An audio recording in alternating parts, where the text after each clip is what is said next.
us off, this is partly online and partly offline. We had a lot of people joining from, I guess, Bangalore, Delhi, and Hyderabad.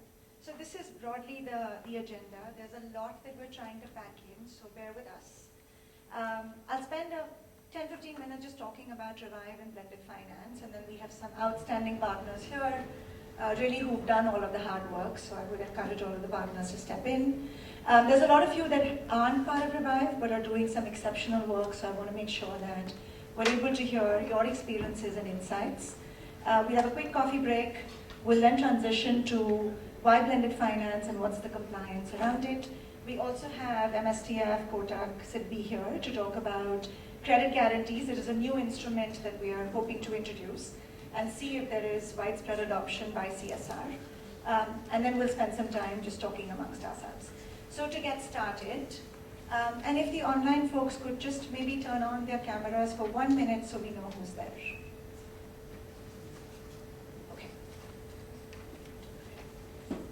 So Revive started 2 years ago, and the intent really was to invest systematically in our informal workers and entrepreneurs. It started off with the migrant crisis, but we realized that it's not a new crisis, right? It's a crisis that has been playing out. It's just that it never got the attention that it deserves. Now, what's interesting about informal workers and entrepreneurs is that they are very much part of your communities, whether it's your corporate ecosystem or whether it's the communities that you care about from a CSR perspective. And we know all of the challenges that they go through, right? 92% is in the informal sector, a large proportion of these are women. A significant proportion of our GDP comes because of the hard work that they do. They really form the backbone of our economy. And 35 million of them today run these tiny businesses that are highly underfunded, which is also why we're looking at blended finance instruments to ensure that they come into the formal financial ecosystem. As we started thinking about what we do for them, the question that we were asking ourselves is that, is this just one intervention or is it many, many, many things coming together? And today, India is going through a startup boom. And today, I mean, all of these startups are exceedingly well funded, but also get access to government subsidies and a lot of digital support and market linkages. And the question we were asking ourselves is, how do we bring all of these different inputs into the same ecosystem to really, in some sense, jumpstart our informal workers and entrepreneurs?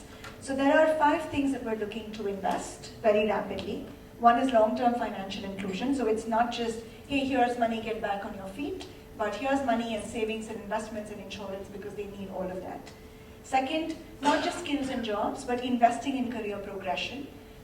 Today, skilling is no longer linear. People come into the workforce, they are entrepreneurs, but they come into the workforce as employees. They may become gig workers, they may become entrepreneurs, and so we want to stay committed to them. The third is enterprise development support. A bulk of these organizations are informal, tiny, and therefore how do we ensure that we're formalizing them rapidly? Digital empowerment. I mean, today no individual or enterprise can really transform itself without access to digital inclusion. Social security, because the government has offered many, many, many subsidies, but they aren't easily available or accessible to the people we care about. And ultimately, I think the point is to try and increase income systematically. We've spent 2 years doing this, but really in partnership with all of you. And so the way we kind of constructed the alliance, because each individual or entrepreneur needs different things, is to have a set of anchor funders. 2 of them are in the room today, so USA and MSTF is here, and they'll speak shortly. And really the role that they played was catalytic. They came in and helped us build out the entire collaborative mechanism, but also test out and scale new instruments and do this deep capacity building with partners. We could not have done this without funders such as yourselves. So Google, Microsoft, and LinkedIn came in and became the digital transformation partners, and they remain committed at scale. We worked closely with a lot of you, Godrej, Vinati, Arvind, HDFC, Vedanta, Brihati, who allowed us to invest very deeply in stakeholders. What Godrej knows about beauty entrepreneurs, the rest of us don't know, so they became the anchor partner. Or what HDFC Capital knows about construction workers, no one else knows, right? So they became the anchor partner. And I think the investment in stakeholders was very critical. We are a large number of MFIs and BFCs, and that list is growing very rapidly. Today we will hear from Kotak and SIDBI as well. A lot of you were agnostic funders, which was so vital, because an individual needs 5 different things and some flexibility was critical. And then we worked with many, many service providers across the country. A key partner here was really NGOs because they understand their communities intimately well. And some of the spectacular success that you'll see is really because of the deep relationships they have in the community. We're very, very lucky to work with the Societal Platforms team. This is Nandan Nilekani's team. And they're helping us build out the technology ecosystem to really take this entire initiative at scale. So here's who we impacted, right? Beauty entrepreneurs, blue-collar workers, construction workers, farmers, sanitation workers, small merchants, artisans. And part of the reason for trying to impact so many different communities is we wanted to understand what's common and what's different. How do you impact each of them differently, but what are similar things, right, that cut across all of these different communities? You can see many interventions that were deployed. Digitization was key because a lot of the interventions we're delivering are digital or phygital, and unless the people that we work with have basic digital capabilities, we're not able to layer on a whole bunch of these other interventions. So I want to spend just a minute on the returnable grants, but we will talk about it in more detail. Returnable grants are just zero interest, zero collateral, pay if you can instruments. The reason it was so important, particularly in the last 2 years, is because our workers and entrepreneurs had no money. No one was lending to them. There just wasn't money in the system. And we thought, when we first started out, to say, if we give lots of people going through a crisis some money, it's never going to come back, right? We were expecting maybe 10% return, 20% return. But what we learned is we saw 97% repayments, again, I think because of the exceedingly important work that you do. And what we heard again and again is the following. The poor said, I don't need charity. I have lived my life with dignity. Give me the opportunity to step up and I will deliver, right, for my own sake. And this just played out again and again and again across all of those individuals that you saw. The reason we kept it as no legal obligation to repay was we said, well, we don't know whether you can or cannot repay. If you don't repay, it's fine, right? And people still did repay. And again, you're seeing, a variety of people actually getting their intervention. The 2 advantages of the returnable grants from a CSR perspective is you give money once, it goes to 5, 7, 10 times the number of people because it revolves, right? I give money to Evans, he pays back, he gives money to Abhinav, he pays back, and therefore that money continues to really circulate. The second key advantage, and that's why we have so much interest from banks and NBFCs, is if you give somebody money that they repay, and there is a digital record of that, a bank can actually trust it and say, I would never have lent to this person before, but now that I've seen them take money and pay it back, I'm feeling a lot more confident, right? So it really builds capability. We use the money in very different ways. To some people, we said, here's just cash, do whatever you want. To some people, we said, here's a voucher, use it only for business purposes. And to others, we actually went through an enterprise model, which is to say, here's money that is given to an enterprise. They decide how they want to circulate it, but they have to take it back. Again, very, very strong repayment rates. The vouchers and enterprise, no surprises, but showed 100% repayment. Cash, obviously, because people used it for other reasons and didn't always use it for livelihood purposes. But the repayment rates are also directly linked to the impact of the pandemic on people's businesses. So beauty entrepreneurs, these are young women running these tiny beauty salons, started business, it got shut down, started business again, got shut down, just went through much greater hardship, and therefore you're seeing lower repayment rates. This is some of the data. A lot of the other speakers that will come after me will actually talk through it, but again, there were 3 things we wanted to check. 1, do people actually use this money for business purposes, right? And the answer overwhelmingly is yes. Second, are businesses able to stabilize or grow? Because the reality is, if your business does not grow, you don't pay the money back. And so the fact that we're seeing the high repayment levels means that money was actually used and repaid back because they could pay it back, right? And the third is that in addition to the returnable grant, because that's just working capital, did the other interventions that our NGO partners offered really give them that kicker? Again, I think the overwhelming answer is yes. This is what we heard from the last 2 years of experience, right? The poor were telling us, I don't need a single intervention, I need multiple interventions over multiple years, right? We experienced a pandemic, they go through a crisis in their lives every few months.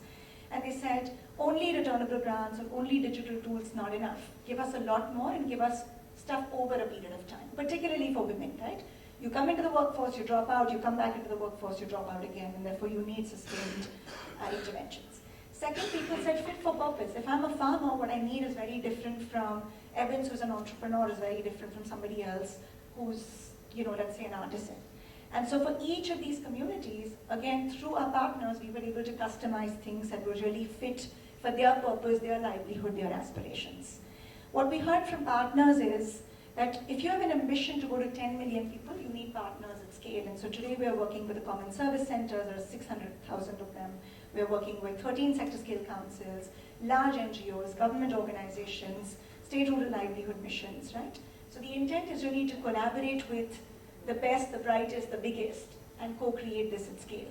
What we consistently heard from financial institutions is, look, it's not just the returnable grant that's going to convince us to give to people that we would like to give to, but that are considered high risk. And so you will need many, many more interventions, which we'll talk about in the second session. And then what we heard from funders is that this is great, right? There's a 10 million ambition, but there are some building blocks. You need technology, you need monitoring, evaluation, and learning, you need collaborative platforms, and therefore the ability to really build out that infrastructure that allows you to get to the next level. So this is where we are going, and part of the reason for inviting all of you here is to say, this is a collective vision, right? All of us collectively can do 10 million, no single entity here can achieve that ambition. Really guiding principles, one individual, many years, many interventions, highly customized. Second, graduate people. So one of the key metrics is how many informal workers and entrepreneurs are we now able to bring into the formal ecosystem so that they get all of the benefits of formalization and digitization that the country is going through. The third, if you're able to dream at this scale, we need to create public goods at scale, and again, we'll talk about some of those in the second session. The next is skilling, right? Today, what is relevant for my job will change 2 years from now, and 3 years from now, and 4 years from now. So how do we constantly upscale, rescale? And really technology is critical because even as funders, you want to know what happened to my money, what happened to this individual? Did they leave? Were we able to follow them? What transformative impact did we really create? Very quickly, theory of change, right? Which is we're taking these 5 interventions, we're doing a deep dive on them, and we are measuring outcomes for each of the 5 interventions, but our collective outcome is increase in income. And when we first said we want to do increase in income, I think a lot of people told us you're out of your mind, just because a lot of these people don't even know what their income is. So the first trick is to say, how do I even measure income? And second, which of these 5 things, when brought together or provided separately, are going to give you that income kicker? So I know this is sort of ambitious when I say it, but for me the 10 million is a pilot, right? You have 1.3 billion people. And so the hope is that can we collect data from the 10 million and go back to industry and go back to policymakers and go back to financial institutions and say, this data, this insights shows you that the poor are worth investing in. And therefore, whatever money we have collectively, what is the best intervention or the best model to put it behind, right? So this is meant to generate insights and scale. Very quickly, who are we serving? We're actually serving that entire missing middle, right? There are MFIs that support women at the base, but even MFI support has shown that incomes don't increase, businesses don't grow, it's meant for consumption. We're not focused on those that are being served by the MSMEs, but everybody who remains underserved, right? And these are people in agriculture, apparel, beauty and wellness, retail, gems. So these are not cute enterprises. This is your mass entrepreneur.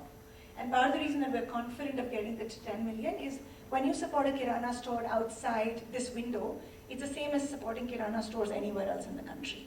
And therefore, common set of interventions when deployed at scale across the country are able to give you impact. The one thing that I want to talk about is, why are some of you in the room here, right? You are in the room because, Mabel, what you know about construction, no one knows about construction, right? Selvan, what you know about, let's say, truck drivers and their needs, no one knows about it.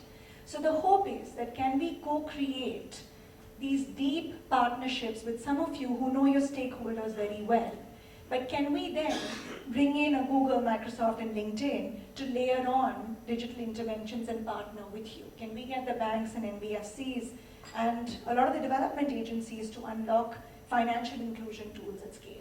Can we partner with the government and unlock government subsidies? So in some sense, those of you who know your stakeholders very well become the anchor funders for those individuals, and the rest of us are able to work in collaboration with you to really and dramatically change outcomes. I'm going to wrap up very quickly, but we've kind of built these national scale partnerships, right? Why are we working with banks and NBFCs? Because they have access to a large amount of funding that needs to be unlocked and can deliver it at scale.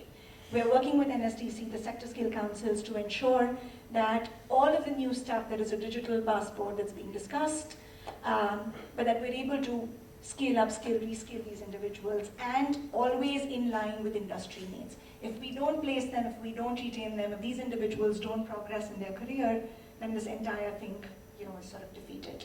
We are working with the common service centers and Proteans. Between the two of them, they have 660,000 centers across the country to unlock social security at scale. The government has committed money, it's not being used, let's make sure that we deploy it. The reason we work very closely with a lot of you, right, is because of your deep relationships with the community. And the hope is that we're able to work with you as private sector partners to really ensure that we're really transforming the lives collectively of the people that we look to impact. Two things that we're doing. A, really developing a technology platform that's beneficial for everybody. We're able to track this individual across 2, 3, 4, 5, 6, 7 years, right? So I know what worked, what didn't, what happened to their lives. All partners have access to dashboards which says, what is the work that you're doing, but how do you collaborate with 6 others? All of our funders have the ability to say, well, my money unlocked this other money to impact these people in this very systematic, specific way.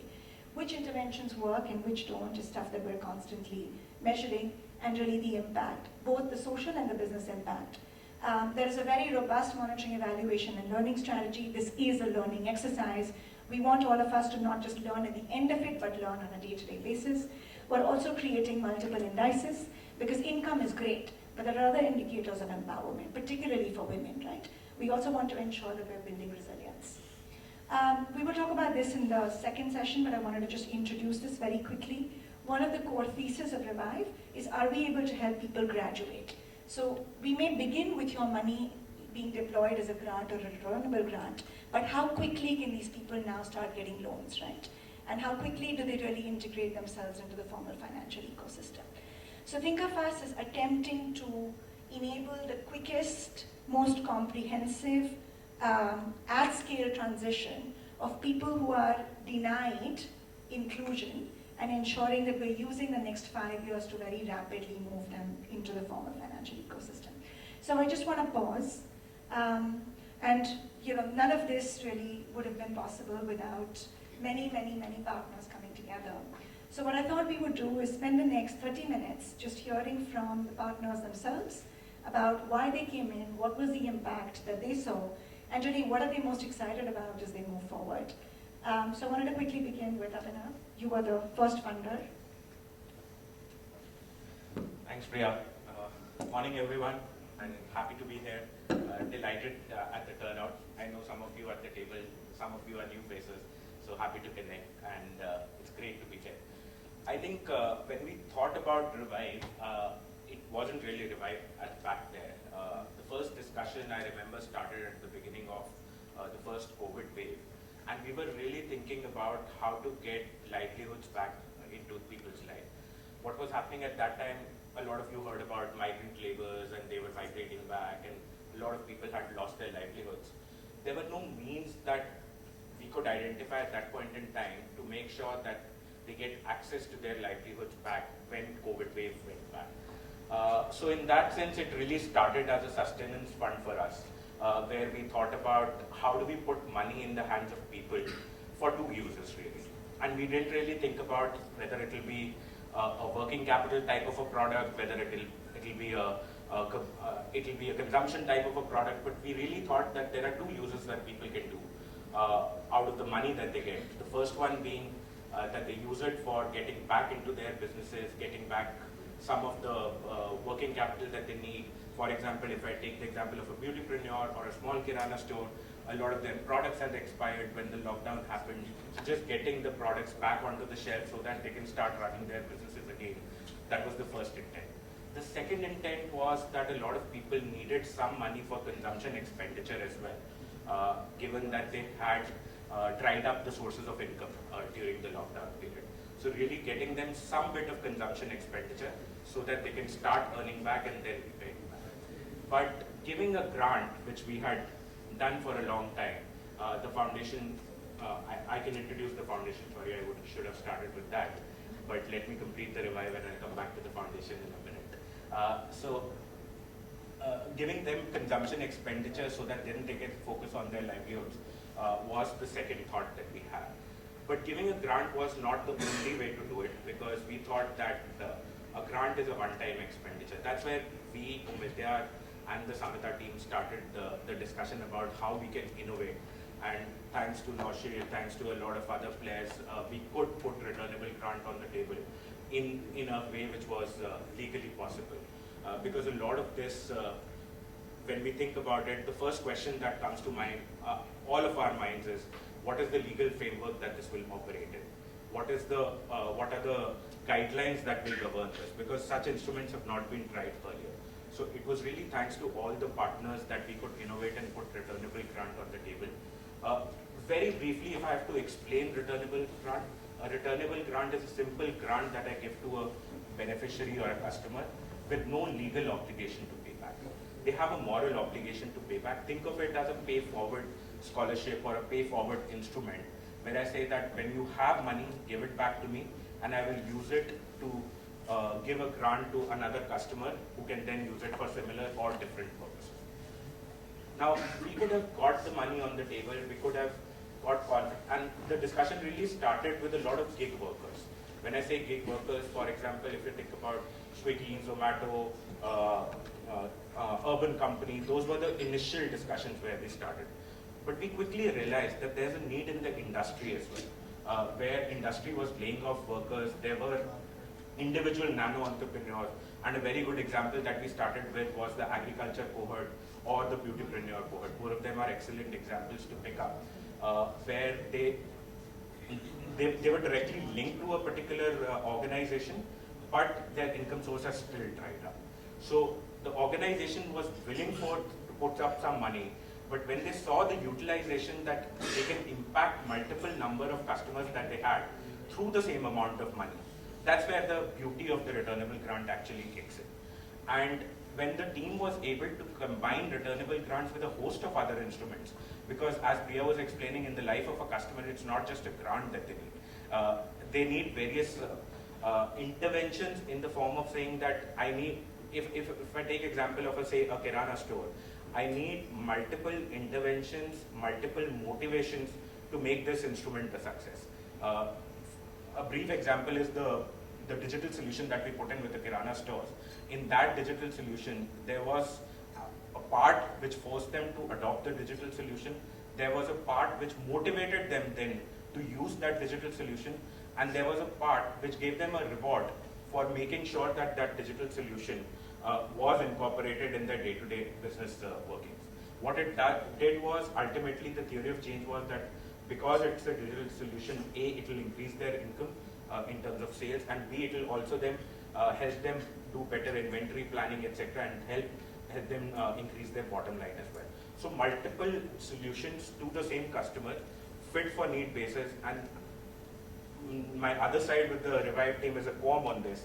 Because it's a fit for purpose solution, the cost of delivering such a solution has been extremely high. And we've been working with the team to reduce that cost of delivering. And there have been numerous instances where we've been able to customize it and still do it at a lower cost. Anyways, coming back to the returnable grant, I think two reasons why we think that this is the way forward, which can influence not just during the time of pandemic, but now that the pandemic is over, fortunately, touch wood. Now that the pandemic is over, we should be able to offer this instrument to players who need as well. And I'll take a recent example. I did a site visit at Mandeshi. Mandeshi is an organization which works in areas close to Mumbai itself, and they work with women. They found the use of a returnable grant where women could not get access to formal credit. So simple grants like 5,000, 10,000, 15, 20,000 rupees help them buy the first machinery For example, a lot of their women are into food production, the dabbas that you see in Bombay, or farsan that you see in Bombay, delivering them, making them from their own houses. So they need very simple grinding machines, spices machines, etc. for them. And there was no money that they were getting access to in order to buy those machines. Those machines are very cheap, about 15,000, 20,000 rupees, not more than that. A returnable grant acted as a very good instrument to get them access to that liquidity in order to buy those machines and start their life. This was not about returning back to livelihood, but this was start of a new livelihood for them. So starting their livelihood, making sure that they can increase their income, and then when they had money, they could pay it back. And because Mandeshi is such a strong collective, they derive a lot of power from each other. They had a very, very high repayment rate. I think 100%, if I'm correct. They had a 100% repayment rate. Some of the others had about 95 to 97%. But on the lower side also, if we look at, I think we've not gone below 75, 80%, if I'm correct. So the repayment rate has been pretty high. And with this Mandeshi story, we thought that there is a need to, really scale it up to two levels. One, provide livelihood to the new players, new customers. And second, also build a credit history, which is what Priya just alluded to, and we are working with the Revive team or the Samhita team to make sure that that part really gets formalized, where either through a pre-credit score or through the data that is available in the various businesses. So for example, Kaleidofin has developed a K-score, multiple other financial institutions do some sort of proprietary underwriting mechanisms to evaluate whether this segment, new to credit segment, is credit worthy or not. So how can we develop that as a formal channel, and whether we can use returnable grant as one of those means where we can develop a pre-credit score or something of the form of a credit history so that they can get access to formal channels, maybe first through an NBFC and then through a financial institution. And the team has been having discussions with multiple NBFCs, with multiple financial institutions as well. Where a lot of industry players become important is, as I said, that a lot of returnable grants and other instruments were customized. So it becomes very important for the person who knows that particular customer to also be a participant in the entire value chain. If the person who knows the customer better, one piece is access to credit. The second piece is also what will they use the credit for? Whether they'll use the credit for their day-to-day livelihood, whether they'll use the credit for renewal livelihood, whether they'll use the credit for consumption. And if we move to the consumption side, the repayment rate will go down. So it's more to provide livelihood. And how do we make sure, or how do we design that instrument in a manner where they can get maximum benefit out of that small amount of returnable grant? In certain cases, these grants can go bigger also, and hence build a higher repayment history. I think where the industry will be very helpful and where all of your contribution will be extremely useful is if we can identify within your ecosystem where such an instrument can have the maximum benefit. Because it's not necessary that this instrument can work for all. So we would want to work with all of you to understand that within your ecosystem, which are the participants which can have maximum, which can derive maximum benefit out of such an instrument, and probably then graduate to the formal credit. I think the other big part that I'm very confident or very excited about is all the tech backbone that we are trying to build. No one has really been able to collect the data in this particular new to credit customer segment. What has happened is that data is available in bits and pieces. These guys do not have formal books, and hence the data is not available for evaluating them for a credit underwriting instrument. So collecting all of that data, whether it is on the returnable grant or whether it is just about their normal business, what is the inventory cycle like, what is the inventory hold that they have, what is the cash cycle like, what is the daily cash offer generation like. If you have all of this data, the underwriting becomes so much more easier. And I'm not saying that this data will be shared freely.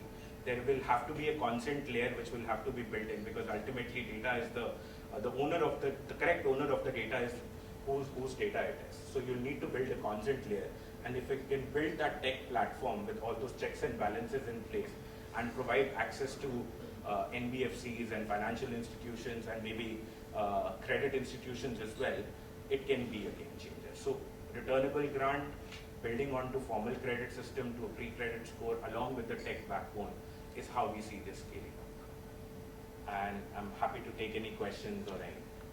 So I think we'll take the questions at the end of the session. Sure. Thank you. So Rana, if I can just have you come in and speak. Sorry, I'm Abhinav from Michael and Susan Dell Foundation. Michael and Susan Dell Foundation is the private philanthropic arm of Michael and Susan Dell. It's not the CSR arm of Dell Foundation, of Dell Technologies. That's a different arm. We are the private philanthropy. We work across 3 geographies: India, South Africa, and US. US being the largest. The foundation was established in 1999, and we came to India in 2005-06. In India, we work primarily in 3 areas: education, jobs and livelihood, and financial inclusion. And this straddles both our jobs and livelihood and financial inclusion space. Thank you, Abhinav. So I think MSTF and USAID really have been at the forefront of a lot of the blended finance instruments that have come up. I'm delighted to welcome Rana from USAID. Again, one of the early champions. So Rana, if you can talk about both the returnable grants, but also just the impact on women and youth in particular. Good morning, everyone. It's great to be here. When Priya told me that we were going to be speaking today, it gave me a few pointers to think about the early days. It was actually great because I went back through some of our old emails and was able to look back at what was the genesis of USAID's own motivation when we wanted to come and support Revive. And so if we think back at that period in 2020, early days, I think everybody was very emotionally and just wanting to do something to support the migrant laborers when we saw all these images on the screen, etc.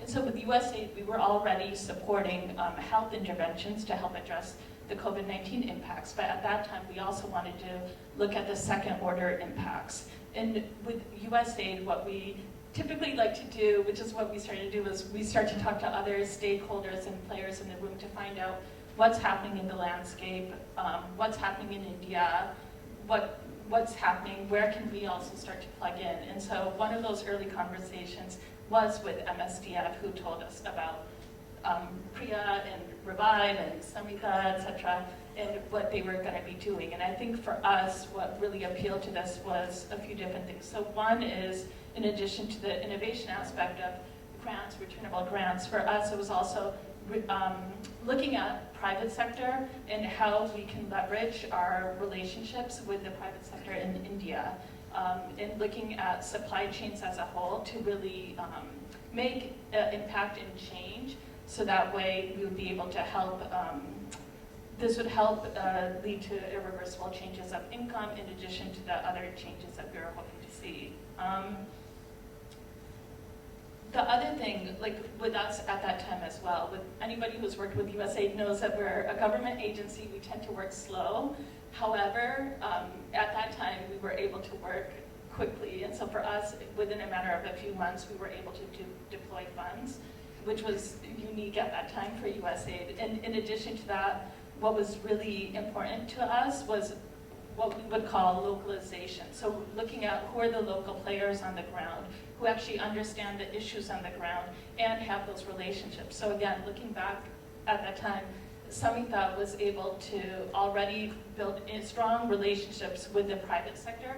I think at that time as well, most of the other partners were from the private sector were Indian companies. It was much later that some of the American companies started to lean in. And for us, I think that was also an advantage because we understood that there would be sustainability built into what would be built.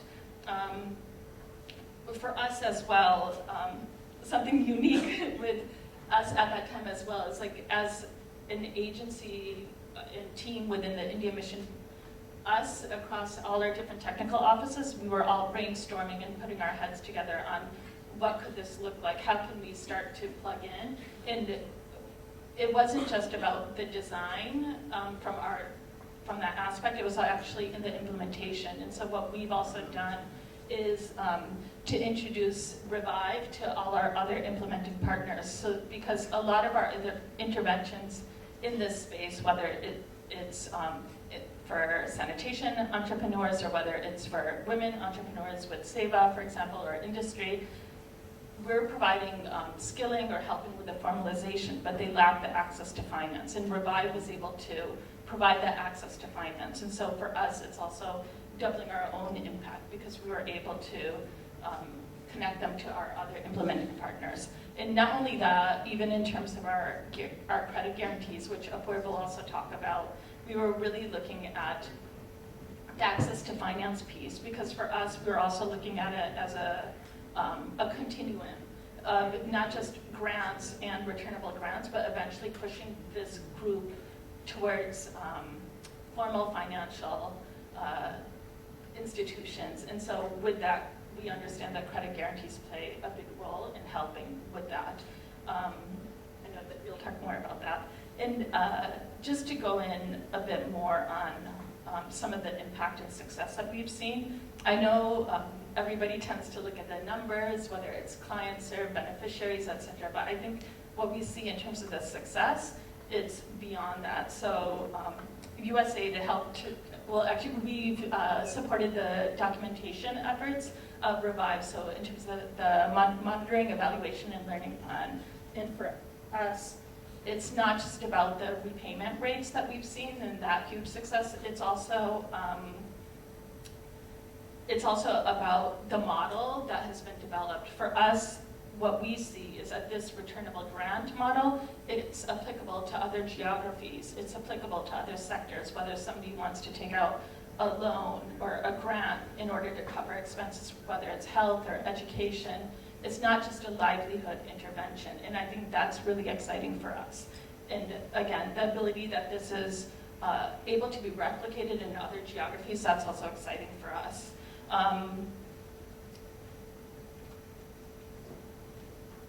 Yeah, and I think lastly, the two other aspects I wanted to touch on as well. For us, it's also the inclusive development lens, which Samhita applies to Revive. It's aligned to our approach with regards to inclusive development. So looking at marginalized communities, whether it's women, youth, or other areas of a priority for us as well, and how can those align and where that syncs up with the private sector. And again, I think for us, we look at leverage as one of the key priorities of what can Revive do with our funds. And I think seeing the support that has been built with the private sector is also a key marking of some of the success that we think of with Revive. Thanks. Thank you, Rana. So we have a lot of people who've joined online, and I just wanted to invite them into the conversation. Viral from Vinati Organics, if you don't mind just putting on your video. So Viral and Vinati Organics have really been a fierce champion of women's economic empowerment.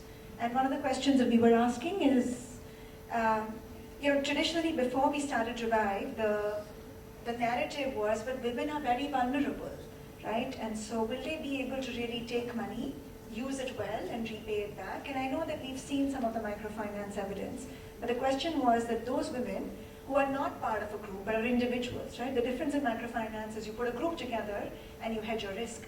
But what happens if I trust an individual woman to repay? And I think the success that we've seen with Vinati Organics is really, in some sense, demonstrating that when you trust women and give them the skills and the opportunities, they really step up. Viral, are you online? If you can just come on the screen.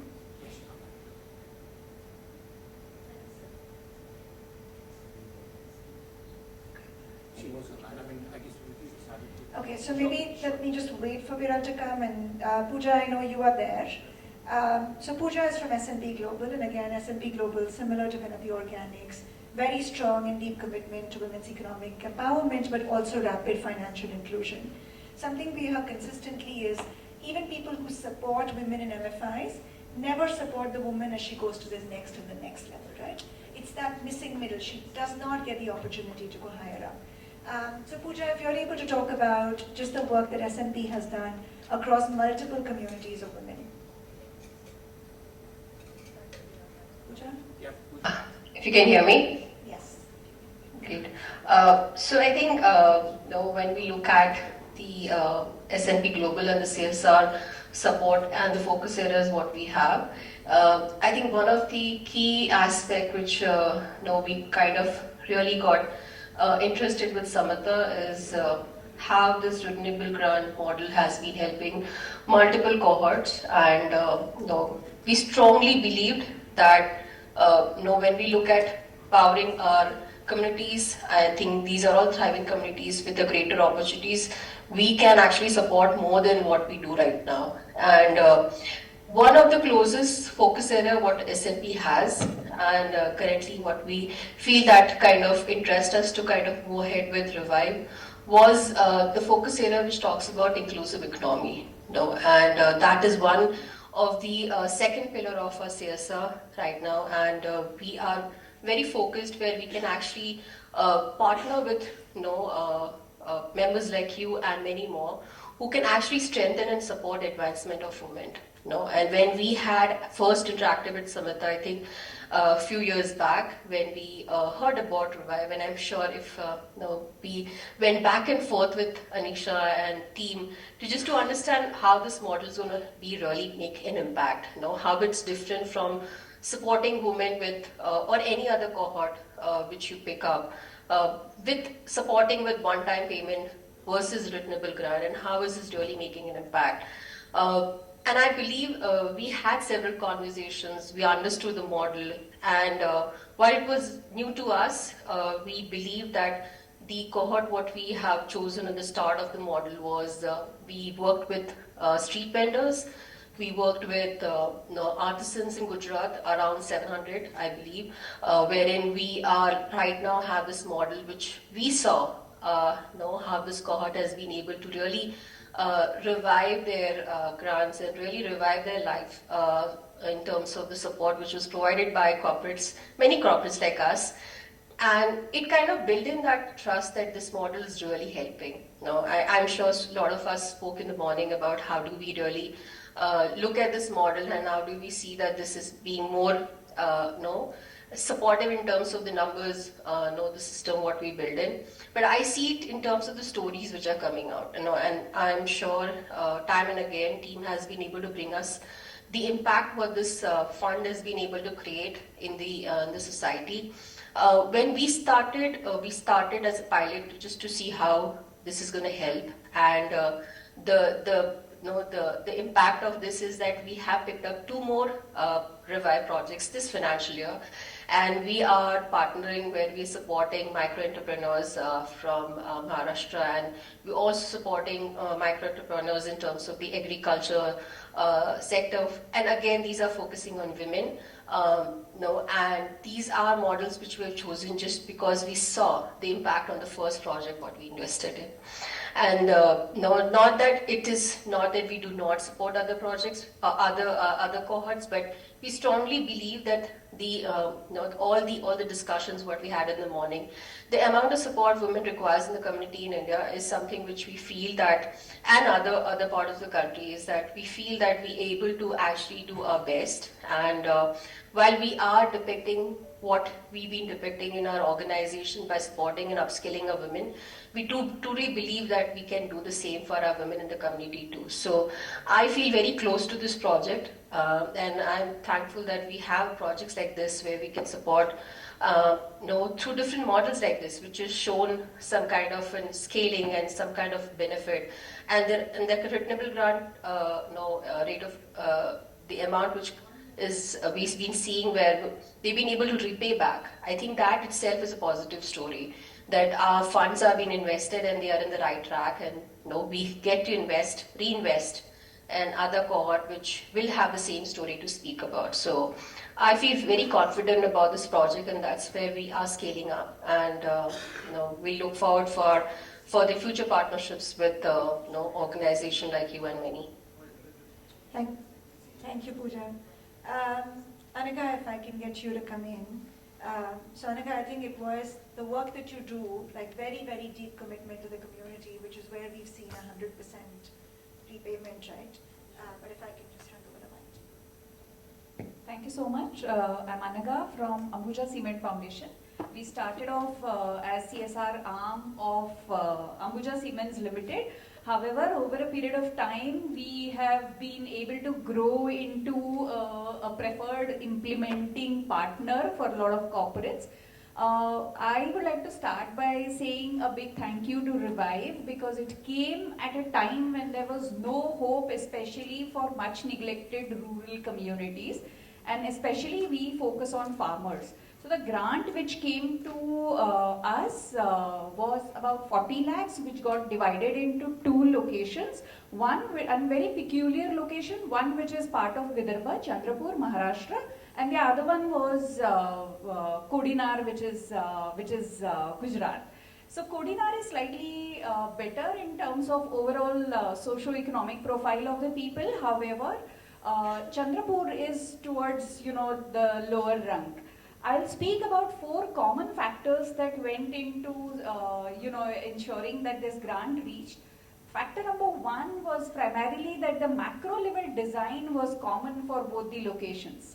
Second common factor was the entire grant was channeled through our local institutions, and we believe in creating local institutions across all our thematic areas. The third point was that it was focused on the most marginalized communities from amongst the communities that we work with. And the fourth important thing was it went into agriculture inputs. So most of the grant, except for 10%, which went into agriculture labor, the most of it was used for agriculture purposes. The 2 locations had very unique characteristics, and Chandrapur actually used Women's Federation to be able to channel this grant. Whereas at Kodinar we have farmer producer company, which was which actually came as a big support. The difference was also in terms of obviously the male members who are more in the farmer producer company in Kodinar, wherein we have about 20% women members. Whereas at Chandrapur, it being a women's federation, it was entirely women who were actually supported. In the farmer producer company, the directors took the lead. We have 8 directors, and they took the lead in terms of finding out who are the most needy people. Wherein in the Women's Federation at Chandrapur, each SHG group was given a responsibility to find out 2 individuals who need the support. Interestingly, at Chandrapur we had 300 women who were supported 10,000 rupees each. They had 2 cycles, and at Kodinar we had 100 farmers, and we had 3 cycles. So in all, 300 farmers in Kodinar got benefited out of it, whereas at Chandrapur we had 300 women and we had 2 cycles. So 600 women. So in all, it was about 1900 families. We could actually create a great positive impact through this Revive grant. Huge learning for farmer producer company in Kodinar. We had never lent any money to men, and they had no confidence that people will return it. We had 100% recovery from both the locations. But at Chandrapur, we had the past experience of women channeling this for a purpose like sanitation. I mean, same kind of a model was tried out there, so level of confidence was much higher there. However, at Chandrapur, we had an interesting concept wherein Federation charged 300 rupees per individual farmer when they were returning it. So 300 rupees was actually the documentation charge. They call it documentation and monitoring charge that Federation charged, and they earned out of it. So it was a dual purpose. At farmer producer company, which used the voucher, they actually procured the inputs at a very big scale and then gave it to people in the form of credit voucher. Wherein the Federation, Women Federation, actually gave away the cash, and they helped people, identified the input sources and supported them otherwise in terms of managing logistics, etc. But the point is that it helped us in both ways. It strengthened our farmer producer company and the Women Federation to be able to make better decisions, to reach people, and also in terms of having this confidence of 100% recovery. I think the sense of pride people have in terms of giving you back what you lend them is enormous, and it actually has raised a lot of hope among the people, because along with this grant which went for agriculture inputs, we also used JLG, we used the livelihood mission, MAVIM, to be able to have agriculture allied support. And that is how it has created a cumulative impact of entire process is huge because of this, that we had a lot of stakeholders coming in, and Revive was a significant initiator of this process. But overall it was a wonderful experience, and people are looking forward to be able to use this process for even agriculture allied purposes. Goatry, poultry and other fisheries are the areas which are of great value, which kind of supports them in income. But a wonderful experience, and thanks each one of you for that. Thank you, Anajan. I think while we rely a lot on data, we had this experience in the second wave of COVID. So we gave money, and we were expecting women to not repay it, right? And we actually gave them flexibility. So we said, don't repay at all, repay at a later point in time, repay what you can. And we saw 100% repayment in the middle of the worst time of a woman's life. And so we called them and we said, your business is down, your children are at home, you've usually lost somebody within your family, or, you are the primary caregiver. Why are you paying this money back? Because you don't really have to. And what we heard women say again and again and again is, when you gave us the money, we were a recipient. When we paid back the money, we were a donor. I mean, this is the most vulnerable individual in this country going through the worst period of their life, right? And not just dignity, but a sense of pride to say, you help me and I will help somebody else. And so one of the things that we are also figuring out is, this sense of altruism, this sense of sort of sisterhood, right? Are these powerful motivators for people to actually use the money and pay it back? Or, like the rest of us, do you actually need commercial incentives, right? So these are things that we're also studying. I wanted to invite Kishore, and Kishore is from Microsoft. And the reason Microsoft has been so vital is because we found consistently, and data will speak to it, is that women run these tiny businesses from their homes, but they don't formalize these businesses, as a result of which they don't really benefit from everything else that the society has to offer. And what Microsoft did is actually came in and said, we will provide enterprise development support. We'll help women think about accounting and taxation and formalizing these businesses, because without that critical input, you're not going to get into the mainstream economy. So Kishore, if you want to just talk about your work and really the experience. Sure, thanks everyone. Good morning. So my name is Kishore. I handle Microsoft India philanthropy, so I'm part of the team. So we are the CSR arm of Microsoft India. So it's not the foundation, it's a company.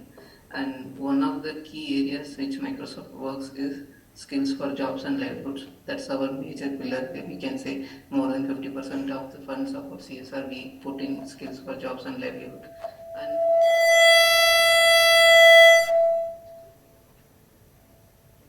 we kind of fund projects and define projects. And one of the strategy which we always look at is how can we provide technology, skills, platforms, solutions to sectors which are traditionally non-technical in nature, but they are fastly growing or becoming digital, or even something if provided with digital can catch up with the transformation or catch up with the kind of empowerment that it needs to happen, and the people are the beneficiary in those sectors can kind of reach the benefits which we aspire for. For example, if digital transformation can play a critical role in one sector, and Microsoft can play with the necessary skills, solutions, component funding, and in return the beneficiaries in those sectors are able to kind of latch upon to all of them, and in return if they're in family household incomes are getting empowered by say 1x to 5x, and now this is increasing them to say 7x or 8x, that's the kind of empowerment which we look at. This is one of the strategy, and the role where the project Revive support which we are doing comes under this pillar, where we consider small retailers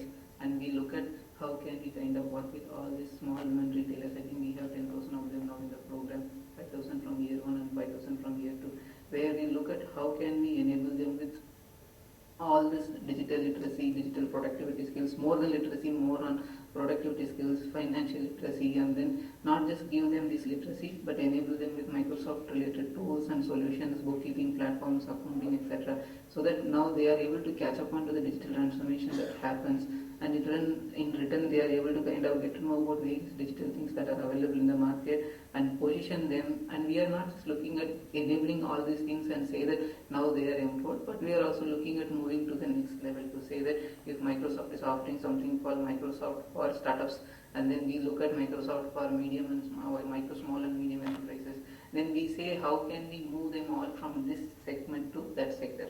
So that's a kind of thought process with which we are supporting, and that is where Collective Good Foundation and Samhita have come hand in hand with us, trying to say here is a cohort of small women retailers whom you can look at it, whom you can nurture, whom you can kind of fund and help them, whom you can provide your digital productivity skills, you can provide your bookkeeping apps, you can provide your dynamic 360 solutions to them, and you can look at mainstreaming them into the next level what you are aspiring for. And in the meantime, we are also looking at all our customers like Amazon, and I think even like anybody else who can kind of come and then take it up from there. Kind of, it's not more on like, don't think it as a traditional women entrepreneurship program. You just give the tools, computers, and then see to that like through that they are empowering. We are even aspiring to say how can they go to the next level, how can they become an integral component of our customers who are in the retail segment, and how can they be their critical stakeholders either in the value chain or supply chain. Can we kind of move ahead? So these are all the long-term thoughts with which we are partnering with Collective Good Foundation at this juncture. It's a good one-year engagement with them where we were able to support 5,000 members. We could see them, they learn those skills, they kind of got those incentives for learning those skills. They could kind of learn those platforms. We could capture some outcomes where we say that using these platforms we are able to improve these aspects. And this year we are we have moved one step ahead, telling now that don't just rely on learning, now you start teaching to your community, be some mentors, and then increase upon the skills that you are learning. Move to some more platforms which can help you to show the kind of enhancement in your family income. Looking at a long-term outcomes in the vision which we are having. But then overall it has been a good initial 2 years working with them, but we have much more in our mind to work and then see to that how we can contribute to this retail sector as a whole, and then see how our strength can play a role in increasing the outcomes of that sector, especially keeping in mind the transformation that happens there and the kind of enhancement that it can bring to the families of the beneficiaries. Thanks for the opportunity. I just pass it here. If there are any questions, happy to answer, but then hope that's everything. Thank you, Kishore.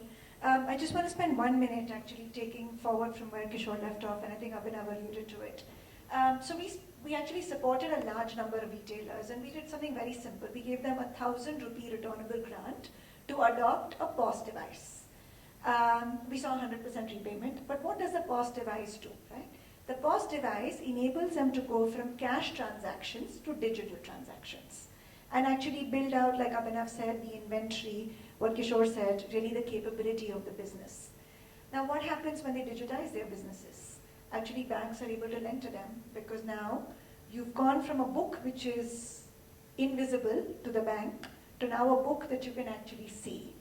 What happens when they digitize? They're actually now able to get onto Amazon's local shops program, or they can work with FMCG companies far more systematically, or they can benefit from ONDC, which is being announced, right? So think of it as small, tiny, I mean it was 1,000 rupees, right? So 1,000 rupee unlocking very, very significant levels of changes in the lives of people who today are unseen and are invisible. But I think Viral is back, and maybe Viral, if I can get you to talk a little bit about the fabulous work that you supported. Hi Priya. First of all, sorry I couldn't join physically. And I'm Viral Saraf Mittal. I'm the Director of Corporate Social Responsibility at Vinity Organics, which is a chemical company, and I also manage our family's foundation.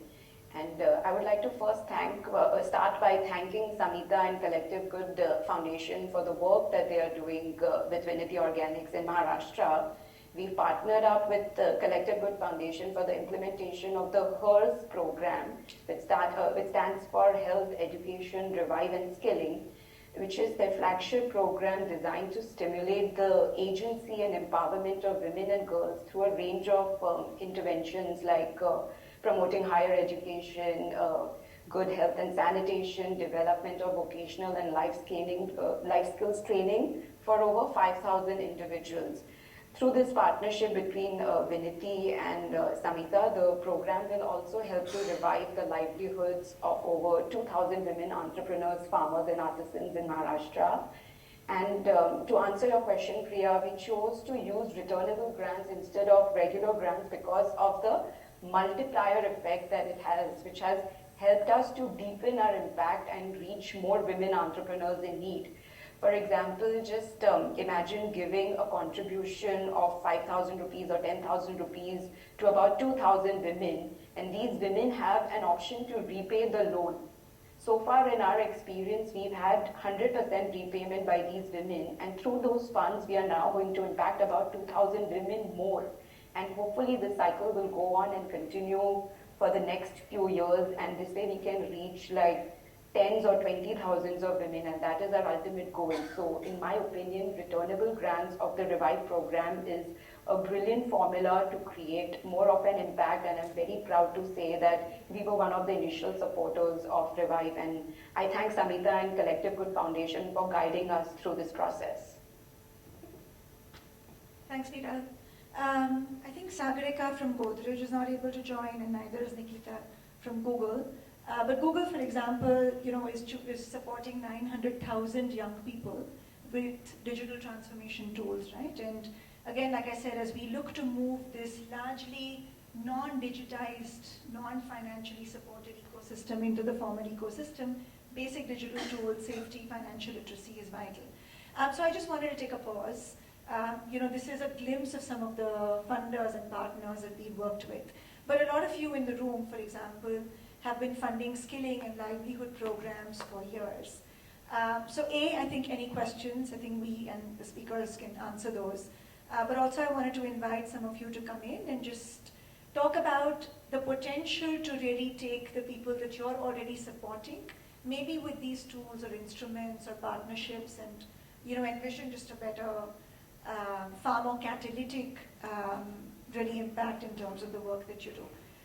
So anybody online or offline, I think, who wants to either ask questions or has suggestions or inputs.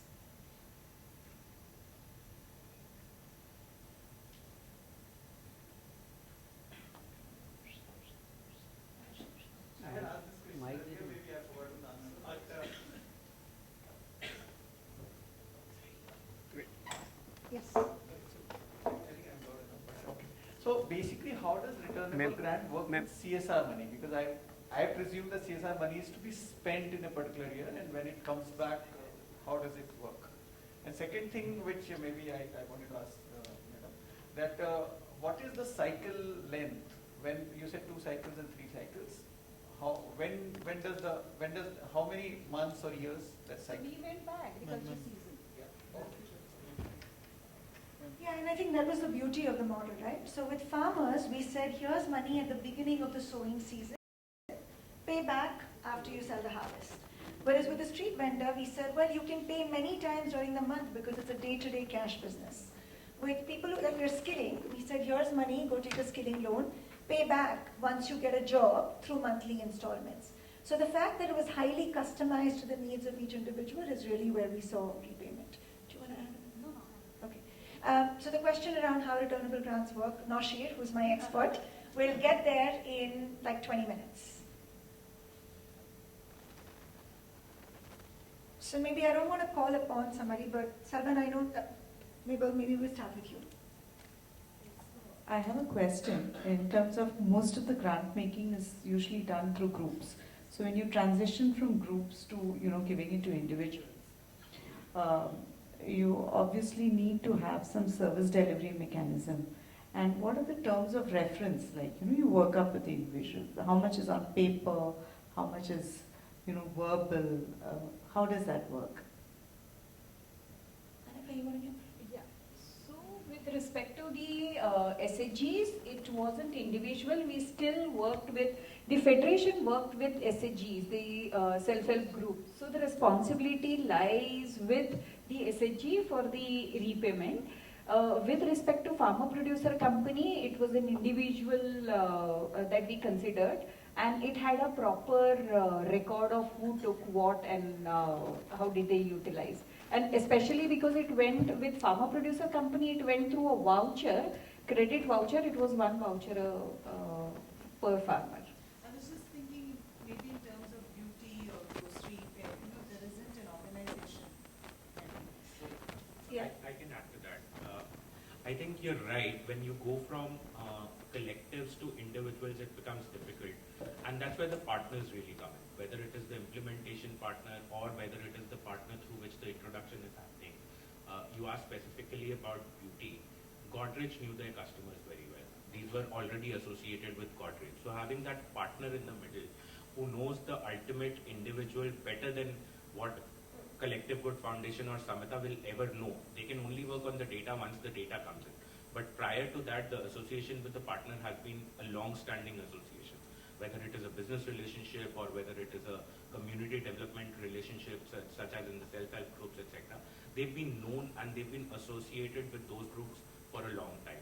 And that's where the beauty of giving a returnable grant or expecting the grant to come back comes in.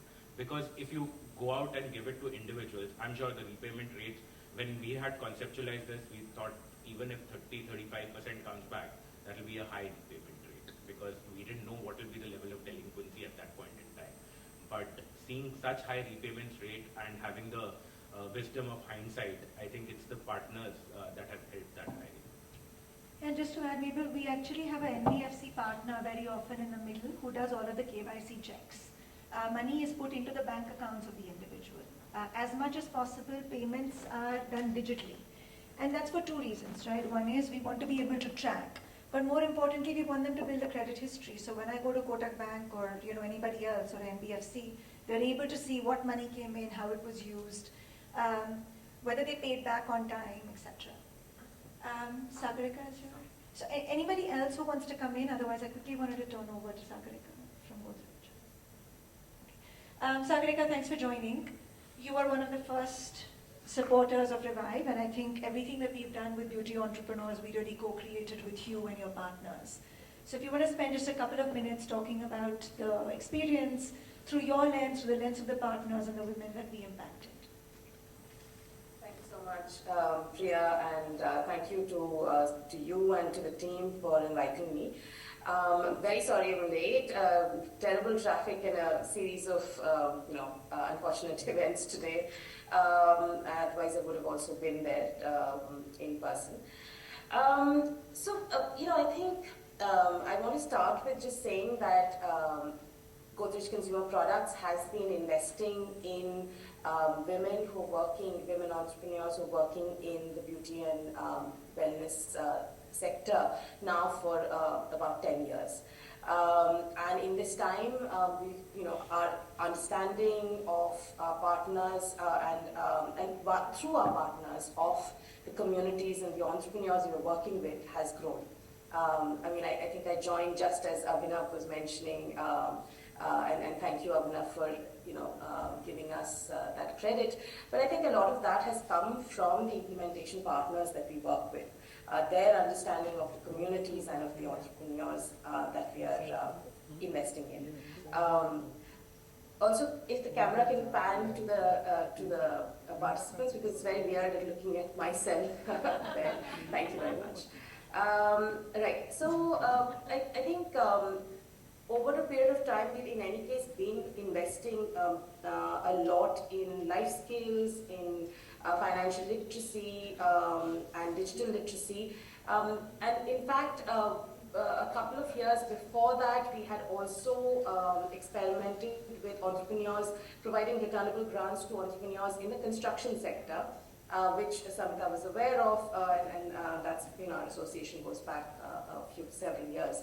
But unfortunately, we weren't able to get that going for our entrepreneurs in the beauty and wellness sector.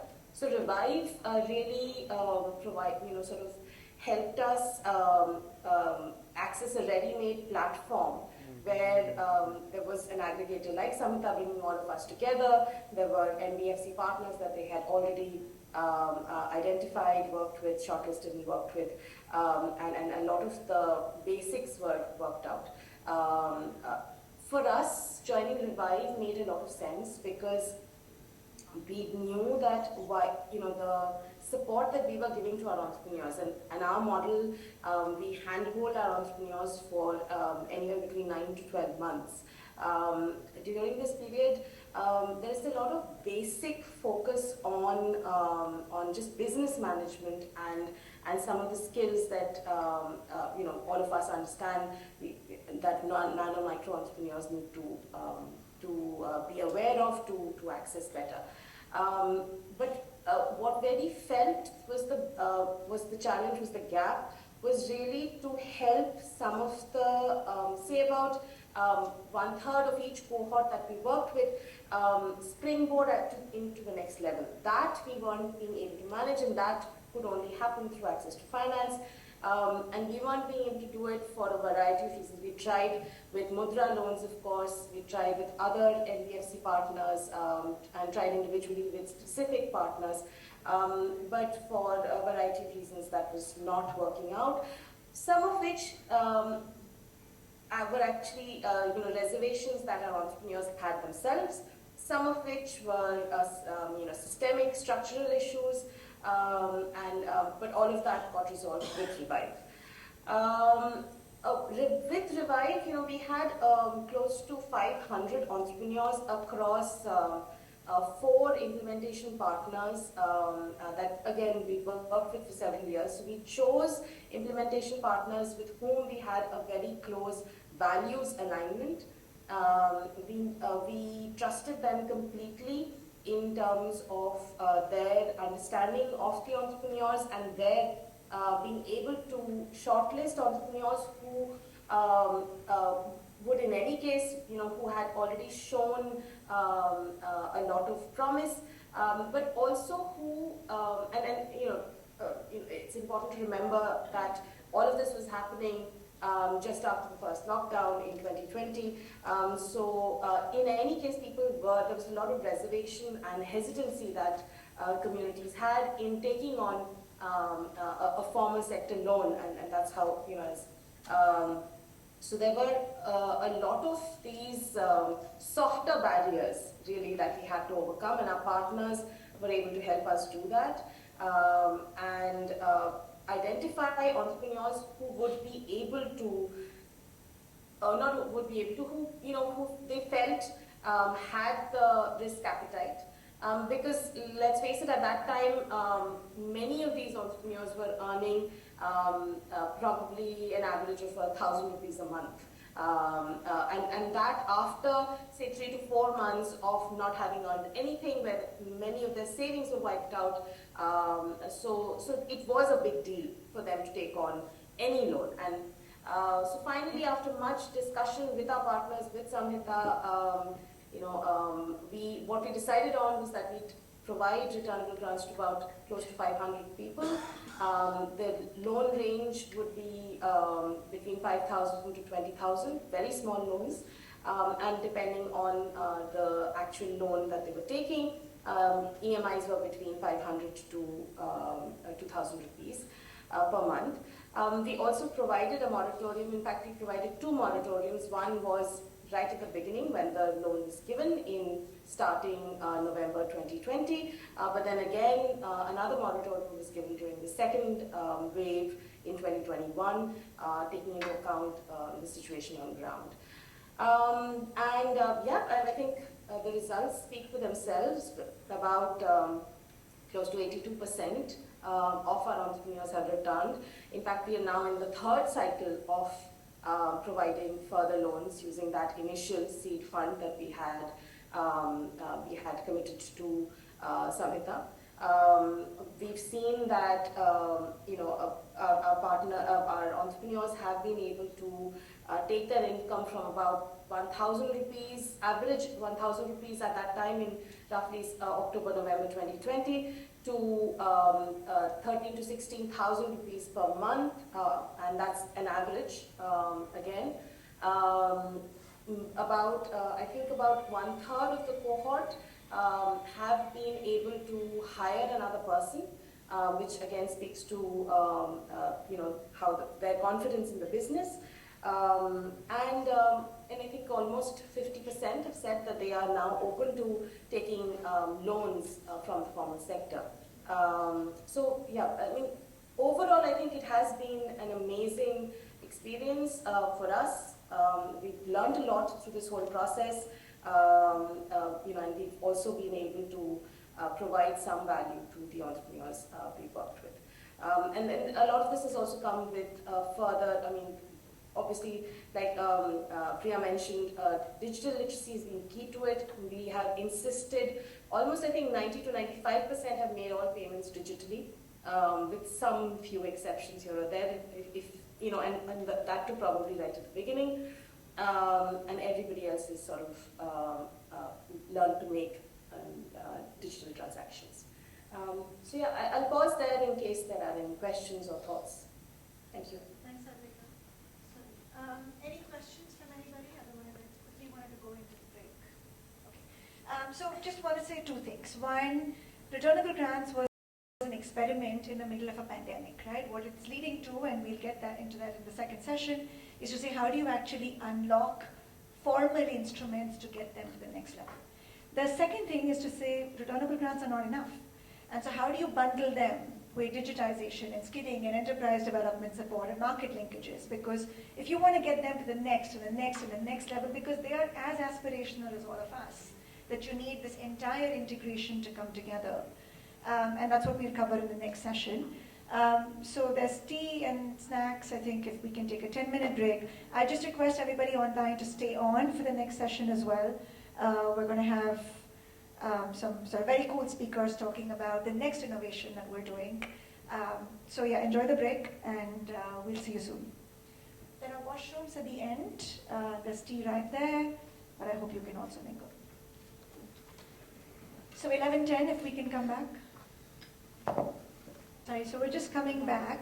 I think before I introduce the speakers in the next session, I wanted to just spend a minute, right? We talked about returnable grants, we talked about the fact that they actually do help livelihoods. But ideally, the more exciting problem to solve is having taken a grant or a returnable grant and experienced what it means to take money, pay it back, invest it in your business, what happens next to these individuals? So where we are taking this going forward is everybody who gets a returnable grant pays the money back, uses that experience to build a credit history, which Sudeep will talk about, and then based on the credit history, can NBFCs and then banks actually lend to them, right? And therefore, how do you move people squarely into the formal financial ecosystem domain?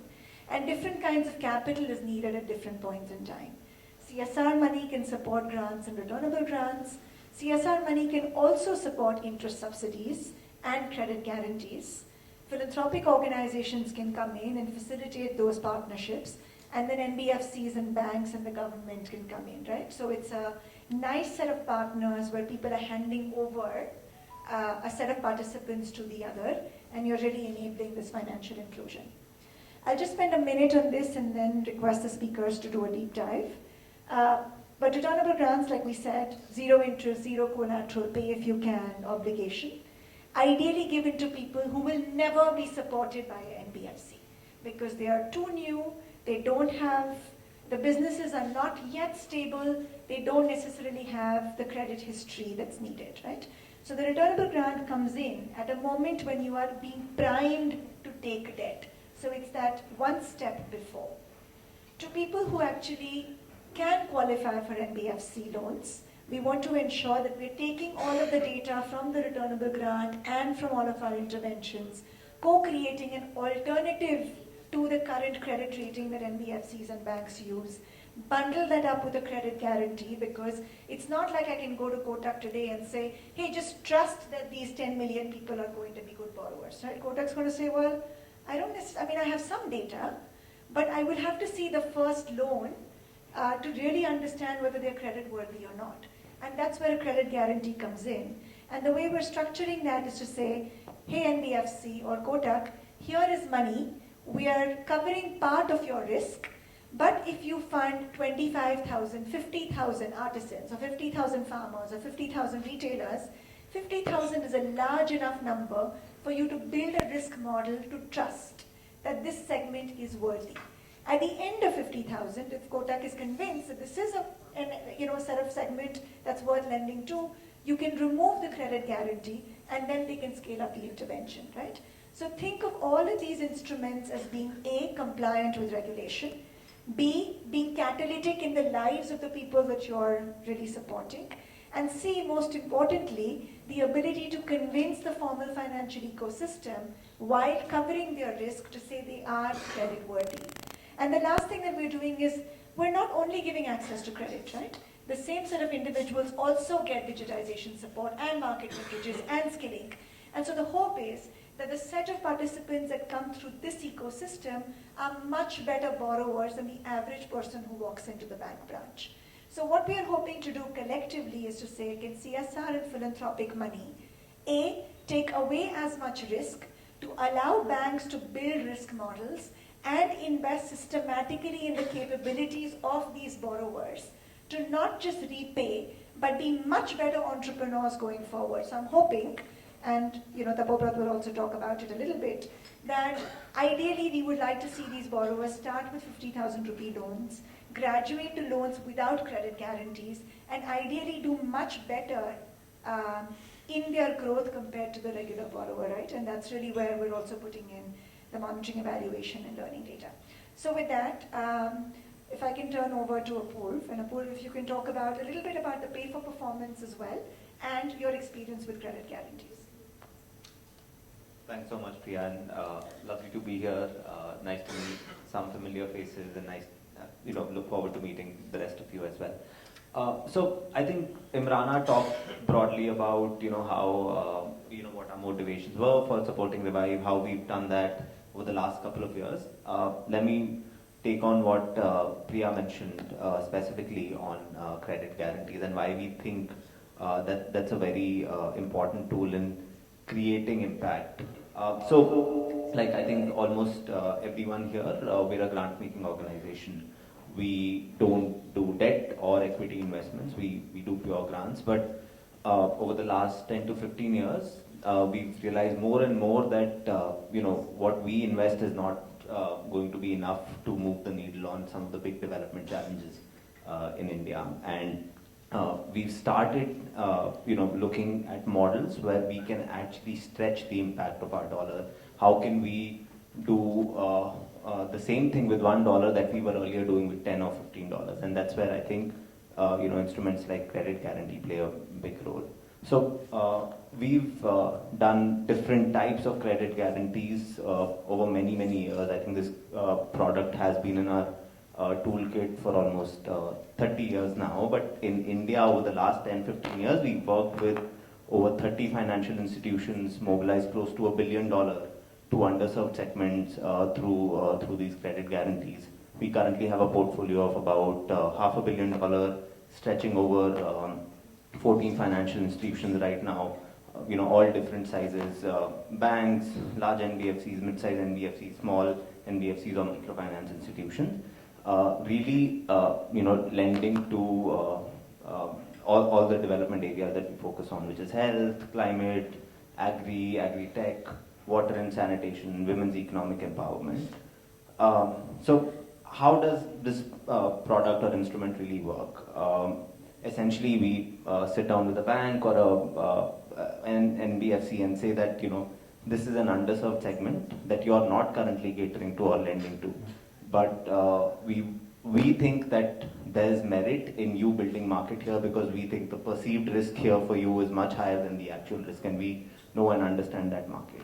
So we'll come in with two things. One, a credit guarantee, which could be different, which could be a 10% first loss, wherein we say, whatever you lose on this loan, we'll cover up to 10% of it. Or it could be, whatever you lose on this whole portfolio of say $100 million, we'll cover every 50% of every default that happens. So that gives them that extra comfort to lend to those segments.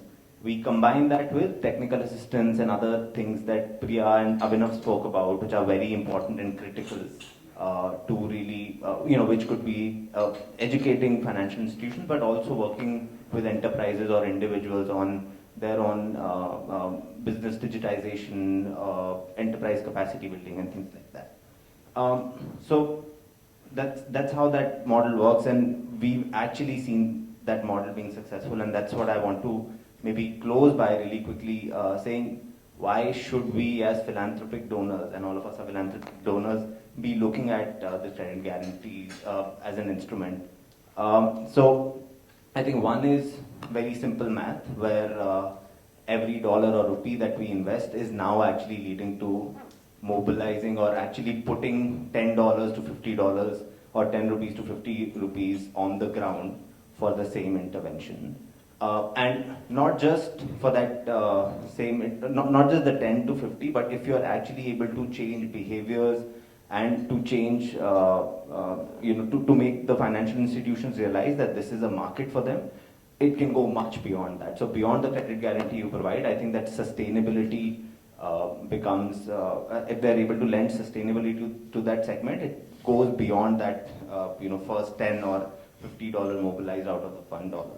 But secondly, and most importantly, the impact, and we've seen that over the last many years when we measure the impact of these guarantees. So one is the individual or the beneficiary level or the development impact that we all care about.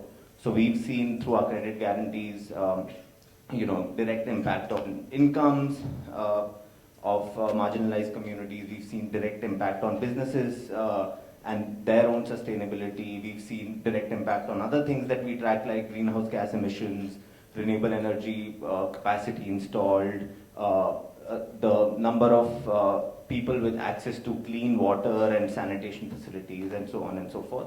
But also, impact at a market level, impact on actually helping financial institutions move into markets. We saw that with the whole renewable energy transformation that's happened over the last 10 years, where we did credit guarantees with a lot of large banks which are now lending to that space in a big way. We did a lot of work in market making through credit guarantees and other products in green bonds, in pooled municipal bonds. So, other than the individual and the development impact, there's also been like sustainable market impact that we've seen. And lastly, I'll just close by saying this and plugging in a couple of other things that we're doing. USAID, along with Impact Investors Council, recently launched the India Blended Finance Collaborative, where the idea is to actually bring stakeholders such as yourselves and newer organizations that have not straddled or played with the idea of credit guarantees and other instruments within blended finance space to enter this market and to enter this segment. And I think it's very important for us to all start thinking about how can we do more with less, because there's less philanthropic money, and how can we use our philanthropic money in the best way possible, basis what regulation allows us to do. And I think that's where what Noshir is probably going to talk about on how CSR is compliant with both returnable grant and credit guarantee will be super critical. I'll stop there and take any questions right now or maybe towards the end. Thanks, Apurv. I wanted to quickly turn over to Sudeep, because yes, the returnable grant is a cool instrument, but today the way banks lend to individuals has to fundamentally also change, right? Otherwise, the set of people we care about are never going to get there. So Sudeep is doing some really cool work around the pre-credit score, and so over to you, Sudeep. Thanks, Priya. My name is Sudeep. I'm a volunteer with Samhita. I'm by background a risk manager, 20 plus years in risk, right now with the Hinduja group. And I've been volunteering for roughly about a year. So we'll talk about the pre-credit score, right? So before that, let me talk to you about the opportunity space, because I think we are very privileged to be living in a country which has this opportunity space at a time when this space has not yet been discovered, right? So very briefly, in the so-called MSME world, there are about 60 to 70 million entities, right? Take the top 10% off, because those are the organized, registered MSMEs. So you are left with roughly about 50 million MSMEs MSMEs, which employ roughly about 70 million people. Just so that you understand, the organized sector, government and private sector put together don't employ more than 25 million. So the unorganized MSME employs 3 times that number, right? And of course, Revive showed that end of the market pays back. But I think everyone's like inching on it. no, I was hoping you don't read that and listen to me. So one thing is, we are very grateful of the culture that we live in. And why do I say that? The MSME sits in a middle space. On top is the 10 million MSME, which is banked. Sandeep ji is here, and their organization supports that top end, that 10 million or MSMEs. The 50 million have no GST, no ITR, no adequate bank statements, no CIBIL scores, no registration, right? No written contracts. So they are invisible, but they are large, right? And below that sits your 300 odd million folks who are microfinance, which over the last 20 years has demonstrated the capability to pay. Over the cycles, microfinance is now a viable commercial business. 25 years ago, if you are bankers like me, would you lend? And actually, I had faced this question. Would you lend to people like that? I would have said no, and Topobrata would have said no, and Sandeep ji also would have said no, right? They are not feasible to lend. But it has been demonstrated that they have the capability if you have used the right tools. I think that opportunity space is there for us in this 50 million, because this is enterprise, right? And if we are able to do it right, just think about it. Shagorika made a point saying 1/3 of her cohorts actually hired one person. Take the 50 million, 2% of 50 million is 1 million. If 1 million of these folks hire one person 1 year, they're creating 1 million jobs. That's 10% of the new workforce coming into the market. It's an enormous opportunity. So what are we trying to do? Through the rich data that the returnable grant is generating, we are creating a model which we believe should be able to predict with a great degree of certainty who is a good client and who is a bad client. Since we don't have any documentary evidence, and we don't want documentary evidence, because we would really like to go to those guys whom no banks will touch, no NBFCs will touch. We have to go there. Therefore, we want to build a model which is purely surrogate driven. And this is not the first time that we are doing it. There are industries which actually lend only on surrogate driven. Truck finance is one of them. The new 60-70% of truck financing is actually done to people who have no documentary evidence. So it works, right? So the model that we are building is actually very fundamental to credit. Those of you who are in banking know the 3 C's of credit. Anything that you do on credit evaluation covers 3 areas. One is character, one is capacity, and one is collateral. And to that we are adding connectivity, right? And how are we judging character? Character is not moral. Character, what we are saying is that the guy who will repay the money has something in stake in his life. He's built equity. And he's not going to surrender that, because default in our society is not a good thing, right? Which has been shown throughout, right? Therefore, people who have built equity. Equity how? Equity through documentation. Equity through education. Equity through sanitation. Equity through health. If you can capture these, and these are not subjective, these are objective parameters, non-documentary, but which can be captured, you can build a model around character, right? Similarly, on collateral, we are thinking of a model which doesn't talk about inherited collateral, but created collateral. Marriage is a collateral, right? Kids are collateral. And assets are collateral. I mean, these are investments that you've made in life, right? And if you add these up, you figure out how much of equity there is, right? And similarly, capacity. How much debt can you give, right? The big problem is that at that end of the market, you give the wrong debt.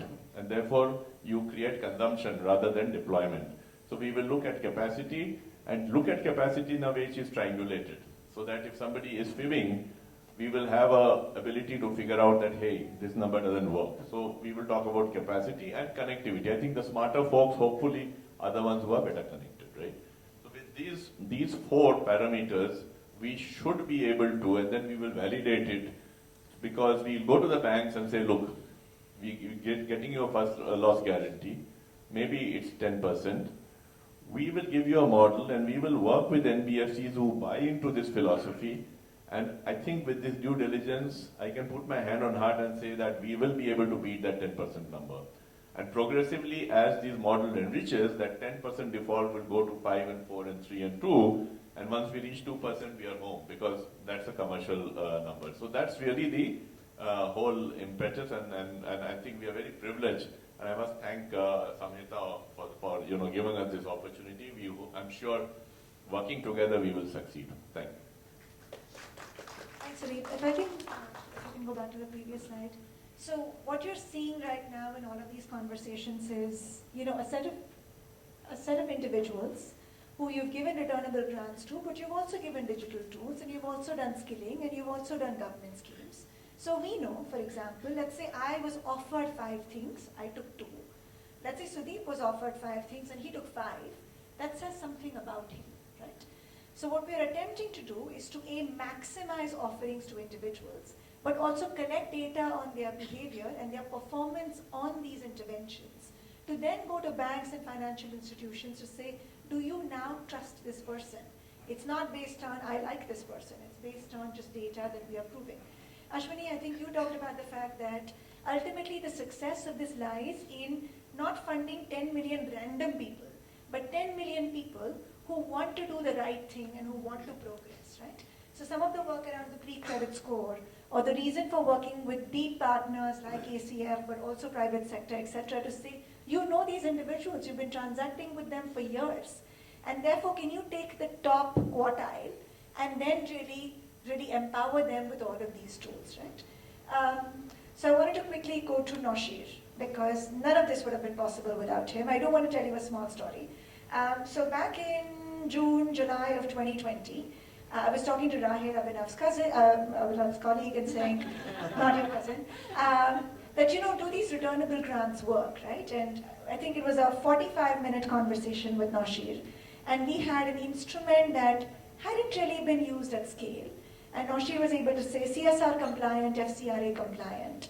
And then we went back to him saying credit guarantees, and 30 minutes, and Noshir said, yes, CSR compliant and FCRA compliant, right?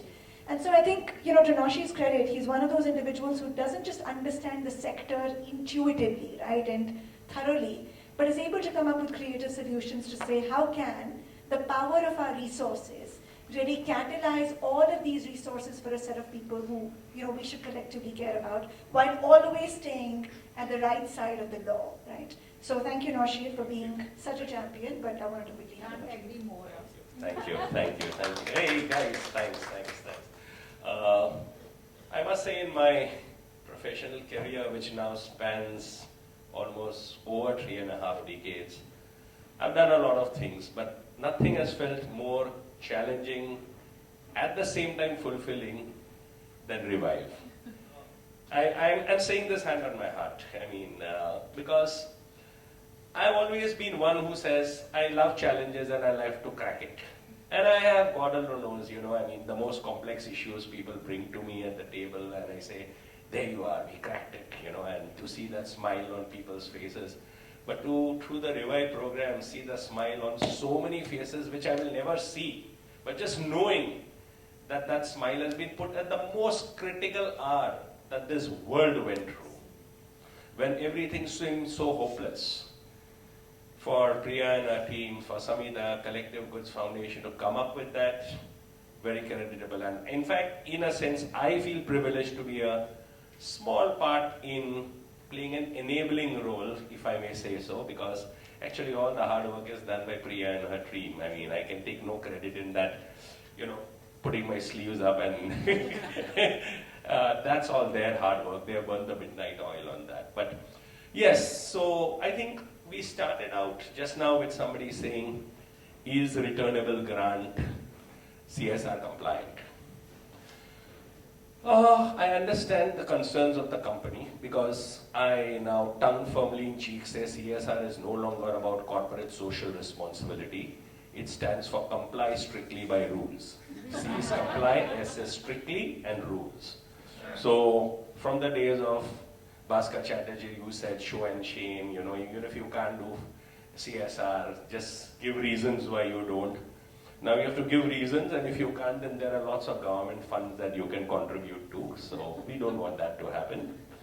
So is returnable grant CSR compliant? What are the space we are working in? Maybe we are working in skills, we are working in livelihoods. It's sitting squarely on Schedule 7. What are the components of CSR? How does a company do CSR? It can do it directly through its own foundation or through an implementing partner like CGF. CGF is an implementing agency, CSR, because it is registered as a trust. It has 12 AB, it has ADG, it has more than 3 years of track record of service, and registered under CSR1. So any grant, CSR grant that is given is to CGF is valid. Now, is it being used for a purpose within Schedule 7? Answer is yes. The biggest challenge comes that is this concept of returnable grant acceptable under CSR? The answer is where the company is concerned, it has to show that the amount has been spent or expended. Has it spent this amount? When it is reporting its CSR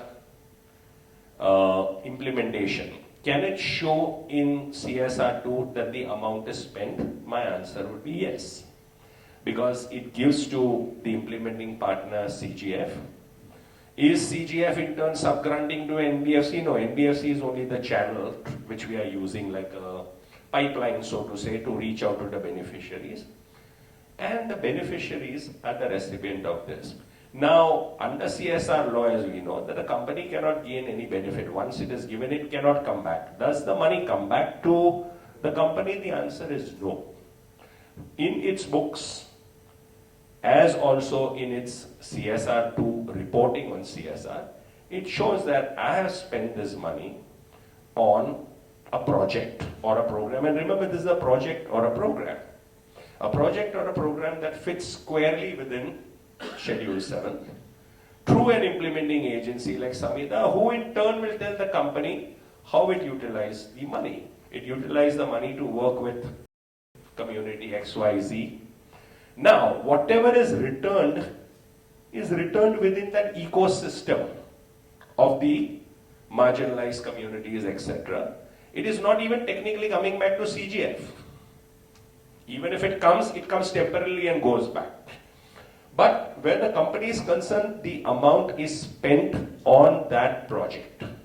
And that is something that Samhita can give and will give in what is called the project utilization certificate, which is a requirement under CSR. So the auditors of CGF will say, project was this, and the amount has been utilized. It has been given to beneficiaries of this community for whatever purpose. It may have been skill development or it may have been a livelihood program. I'll stop on CSR on that, and I'll come to the FCRA part. The FCRA part was challenging because in one of those worst years that we all encountered, come September 2020, and Ministry of Home Affairs decided to change the entire law, the Foreign Contribution Regulation Act 2010, and made some enormous changes, unbelievably difficult changes, including opening the State Bank of India account and a whole bunch of things. But one of the biggest issues was with regard to, can the money given to CGF, CGF again by the way is registered under FCRA, therefore eligible. So let us say a foreign source gives it to CGF, by giving it to an individual beneficiary, is it subgranting, which is now disallowed under FCRA? Because often people also say that under FCRA, FCRA covers even an individual. The earlier FCRA spoke about association. That is under the 1976 FCRA. The 2010 FCRA brought in the concept of person, and person includes an individual. But that is where the law has to be understood. The law says, if I receive foreign contribution as a personal remittance from my relative or for some service that I render, that's not a foreign contribution. Foreign contribution kicks in if even an individual or institution receives any foreign contribution for what is called any cultural, educational, economic, religious, or a social program. So if I, as an individual, I wrote some research piece for Harvard and they send me an honorarium for that. That's not for a program. I mean, that's my individual skill that I use. And suppose I don't have, I'll declare to my bank that this is what I got as a remuneration for the research paper that I submitted, hypothetically that. But if I receive money as an individual to actually run a program that is of a social nature, economic nature, education, let's say somebody gives me $10,000 to say, teach the community over there mathematics. Now that's money which I have received as foreign contribution. That's the understanding.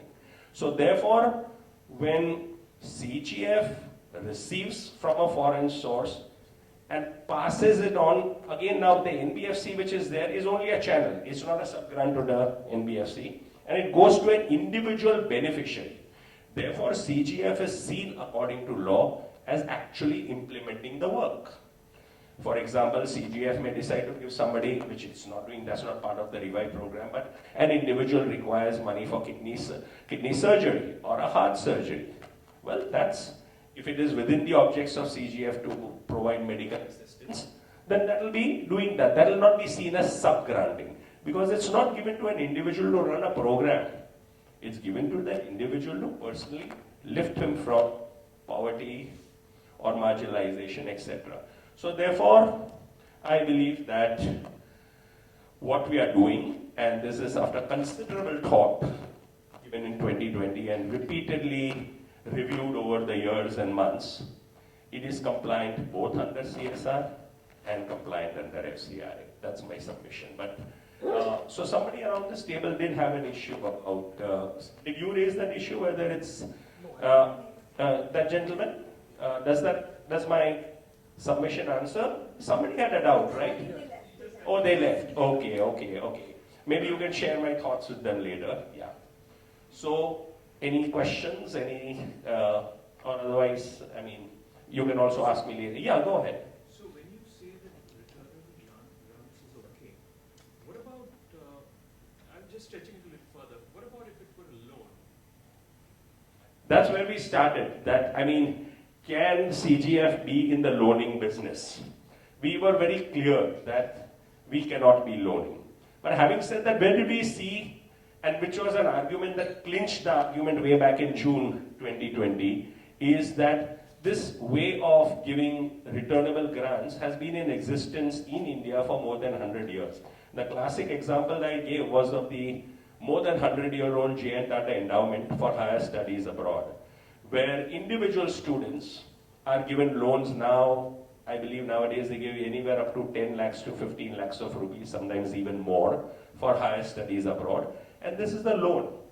But they don't call it a loan. It's like given as a grant. Of course, it's taken against certain other collaterals, which is, you have to take out an insurance policy, etc. Now but this idea of returnable grant has been in existence for over 100 years, never been challenged. Whatever CGF is doing is within its objects. Its objects is to work with communities, etc. And we have chosen not to call these loans because the concept of a loan is usually with the interest component. There is no interest over here. There is no fee charged either to be part of this. So it is a grant. What is the definition of a grant? A grant is a gift. It's like a donation. But what's the difference between a donation and a grant? Donation is a gift which is unrestricted. Do what you like. The only difference here in the grant is, if possible, it's a moral responsibility on you to return it in the system so somebody else who also needs this gets it. And that is why we prefer to call it. It is a gift. Please make no mistake. I mean, the legal definition of a grant is a gift with certain terms. And merely because there are terms and conditions, it doesn't really make it something like a commercial thing, because there is no financial gain to the giver. We put certain conditions that this is how it will be utilized. So does that satisfy you, sir? And Piyush, just to respond, we Sure. didn't want it to be a loan because then we come under the RBI guidelines. That's and correct. NBFC. So we chose not, in fact, I just happened to say, Priya, why are we calling it a loan? I mean, let's just call it a returnable grant. I mean, the others have used it for 100 years and more. And so I said, let's jump onto that. Yes, ma'am, and I'll come back to you, sir. Usually, I mean, in the current structure of CSR where we make grants, our legal and compliance team always insists that grants should be non-returnable. So, even if there is, some unspent or there is some income generated out of the grant, it should be deployed for the purpose that, for that stated objective. Sure. So in this case, where the money comes back, does that not really... It doesn't come back either to CGF as the implementing partner, nor to the company. I repeat, the return it's a revolving sum of money within an ecosystem, and that's the concept we need to get solidly in our head, because this is something that I have thumped the table and believed in. So maybe I have, but it's a concept I want to drive into your minds as well, and not to brainwash you, but to tell you that nothing is really returned, not even to CGF. CGF, it may be temporarily parked, perhaps, but the moment it is parked, it's temporary and it goes back into and where possible, we may just do it through the NBFC. It may not even come back to CGF. But nowhere is it coming back to the company. For the company, it is a spend. It has been expended. You have to say that for a livelihoods program, and that's a livelihood program, let us say hypothetically in Dharavi, and it has been given to this community for maybe whatever is the nature of the work. And in your CSR too, you can confidently show this as CSR expenditure, that X amount of money has been expended. Now, whether you do it through your foundation or this is, in my opinion, and we have of course taken opinion of others also in this regard, but I'm of the firm conviction and belief in this regard that there is no violation of CSR over here. And so just two things, Mehul, Sure. which is the year you give the money and it gets spent, you record it as spent. We may continue to give you updates on the second and the third and the fourth cycle, right? And that's a relationship that we have with you on an ongoing basis. But for you, that year, it has been shown as spent. Spent and never to be returned to you as a company. And now it's not just Naushad, we've got an opinion from KPMG, Correct. the 10, 15 other funders who are doing it, their auditors have looked at it. So it's been 2 years of going through Acceptability. many different Yes. audit checks consistently and FCRA checks. So we through the audit. Just one, I think this gentleman, go ahead. So on this returnable grant, Yeah. just as a follow-up question, as a commercial bank, as a lender, if it can be pooled into a kind of a first loss default guarantee, because the grants then can be leveraged, multiple times. Suppose there is a 10% or a 15% first loss guarantees which are pooled in. This is given to the lender as a fallback option, as a credit protection measure. So on that, let us say it is 20%, so that then the lender can lend 5 times of that. So while to the donor, the company which makes the donation, this is a CSR spend. But in the event of a default, the bank can dip into this pool. For the donor, it's clearly a spend in that year. But the larger social impact that this can make will be in many magnitudes, higher than what it would. That's going to be in 1 minute. That's what you're coming to, right? You just need to hold on to that credit guarantee piece, which we are... So broadly, does this work? Of course, maybe I'm... Yes, we... Just give us a minute on that. I saw a few hands up, so... Yes, ma'am? Hi. Hi. Just a curious question. You said that the money still stays in the ecosystem. Correct. So where is the money allowed to sit on? I mean, is it going to be with The NBFC, but Priya... I'll explain. So if we use an NBFC to channel the money, we create an escrow account. So the NBFC does the KYC of the first individual who gets it. The money comes back into the escrow account. While it's coming back, we've already identified the second individual and it goes back. In another model, which is the enterprise model, the money continues to revolve in the enterprise itself. So in Anagha's case, the money comes back into the enterprise, goes back. So we never receive it, the donor never receives it back. And is there a period within which the fund needs to be utilized? I'm saying depends on you. So once it's gone, like as a, For you, as it's a gone. corporate, I've spent the money, right? Now it's in the ecosystem, but there's a possibility that there are no borrowers or there are no people who've been identified as beneficiaries, because who does that work of constantly identifying new So typically the NGO or the partner is constantly identifying communities, and Anagha and the others will vouch that there is very high demand for it. So there's never a time when no one wants it. And the second is you can decide. So you can say that my money should only revolve for 3 years. At the end of 3 years, make a grant. Or you can say, let my money continue to revolve as long as you want. And we remain accountable to you to give you that data. Right? I think the point that Viral made is to say, if I can continue pushing this money out for 10 years, 10 times, the number of people can actually get impacted. Yeah. So, thanks so much. Thanks. Yeah, thanks. Yes, sir. We represent, I work for an NBFC, Tata Motor Finance. Right. So our nature of business, our core business is, helping people to own trucks and all of them, right? Now, looking at this, this returnable grant, looks similar to the core business. In the sense, although it is not entirely, will the lawmakers will actually interpret in this, because our nature of business is also similar. So if you have to do this route on CSR spend. Oh, you mean that you want to become like a CSR implementing agency is No, what no, you're no, saying? we just, Sorry. implementation agency will continue with You will continue to be a channel for this purpose as we are the CSR implementer, but Priya, go ahead. Yeah, so I think, Selvan, what we are hoping is that you as the lender continue to lend because you also have an interest obligation, and it's a legal obligation to repay. Now CSR, you can say, I am going to a community that I ordinarily would never have lent to because they just don't have the capability or the documentation to qualify as a customer. And therefore, you're saying this is a different segment of population that I'm focusing on. And if you see, the reason we showed that pyramid, these are first to income, first to credit, marginalized, right? So we are making the case, even from a lawmaker's perspective, to say this is a different segment. Another thing is on the impact on the CSR money that we spend, right? The first year we just make it as a spend in our books so that it goes into CSR thing. So impact of the money that we spend somewhere in the annual report or something, we'll report only for first year. Yes, I would say that. But because at subsequent year it has been, it's a multiplier. If it comes in, we don't report, right? You can choose to. See, but then doesn't it start, there's this spent issue. If you keep reporting it every subsequent year, then it shows that you have not spent then otherwise. So I think from that purpose, in CSR2, you have to show that that X amount of money which you gave CGF is considered spent on a project on livelihood or economic development, whatever it may be, it's spent.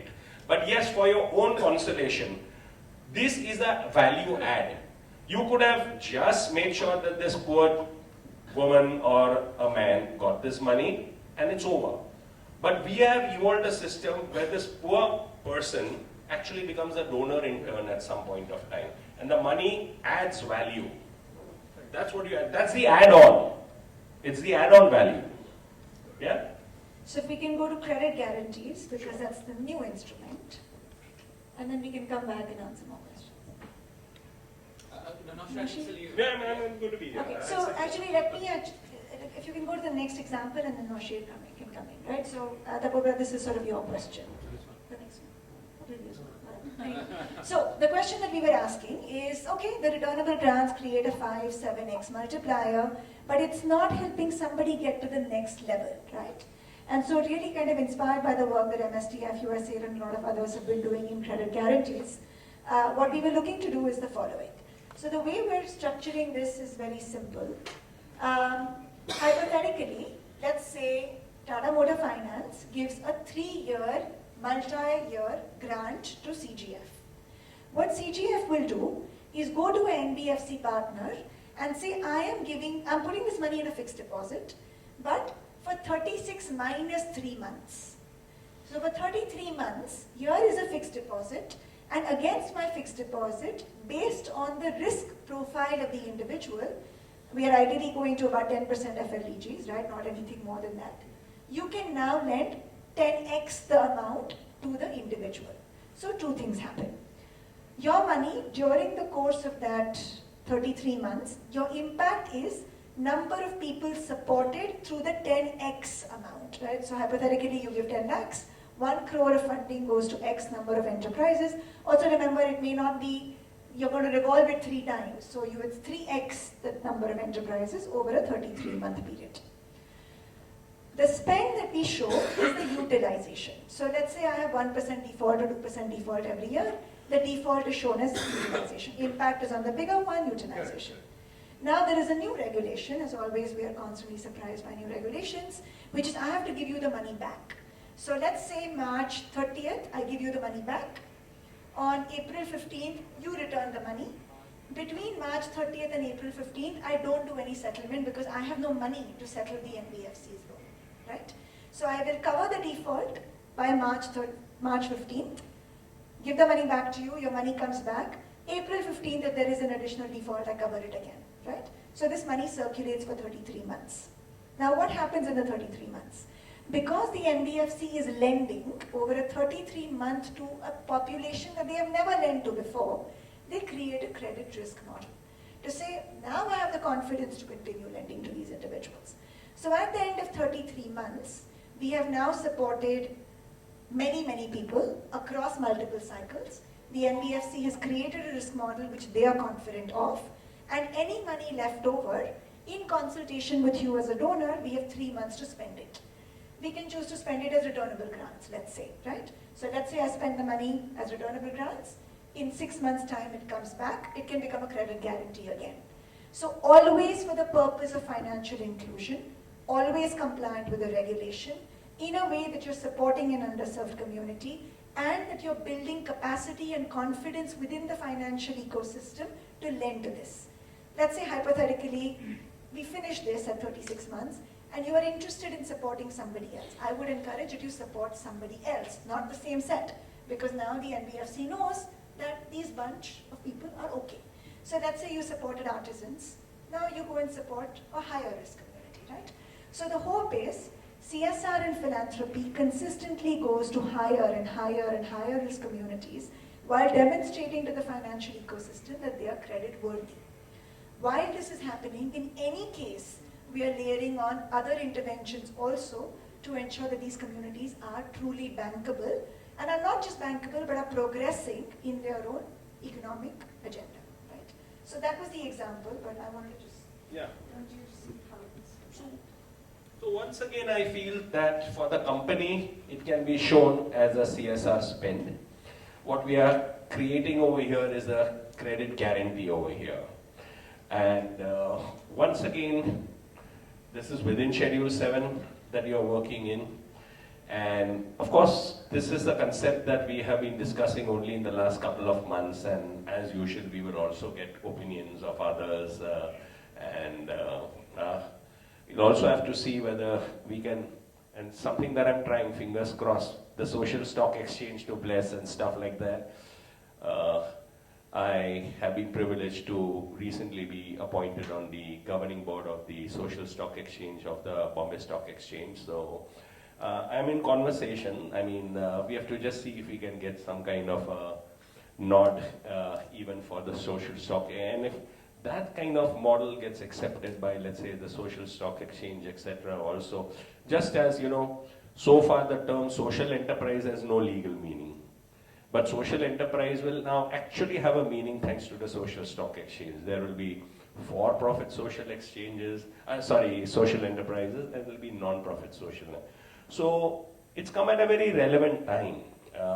So I know that there might be doubts with regard to this, but we are going to kind of check it out with the KPMGs of this world, and we will also bounce this with others. But I do believe there is tremendous scope in, again, leveraging, as Priya rightly put, the availability of funds that goes to the marginalized groups. So that's where I would.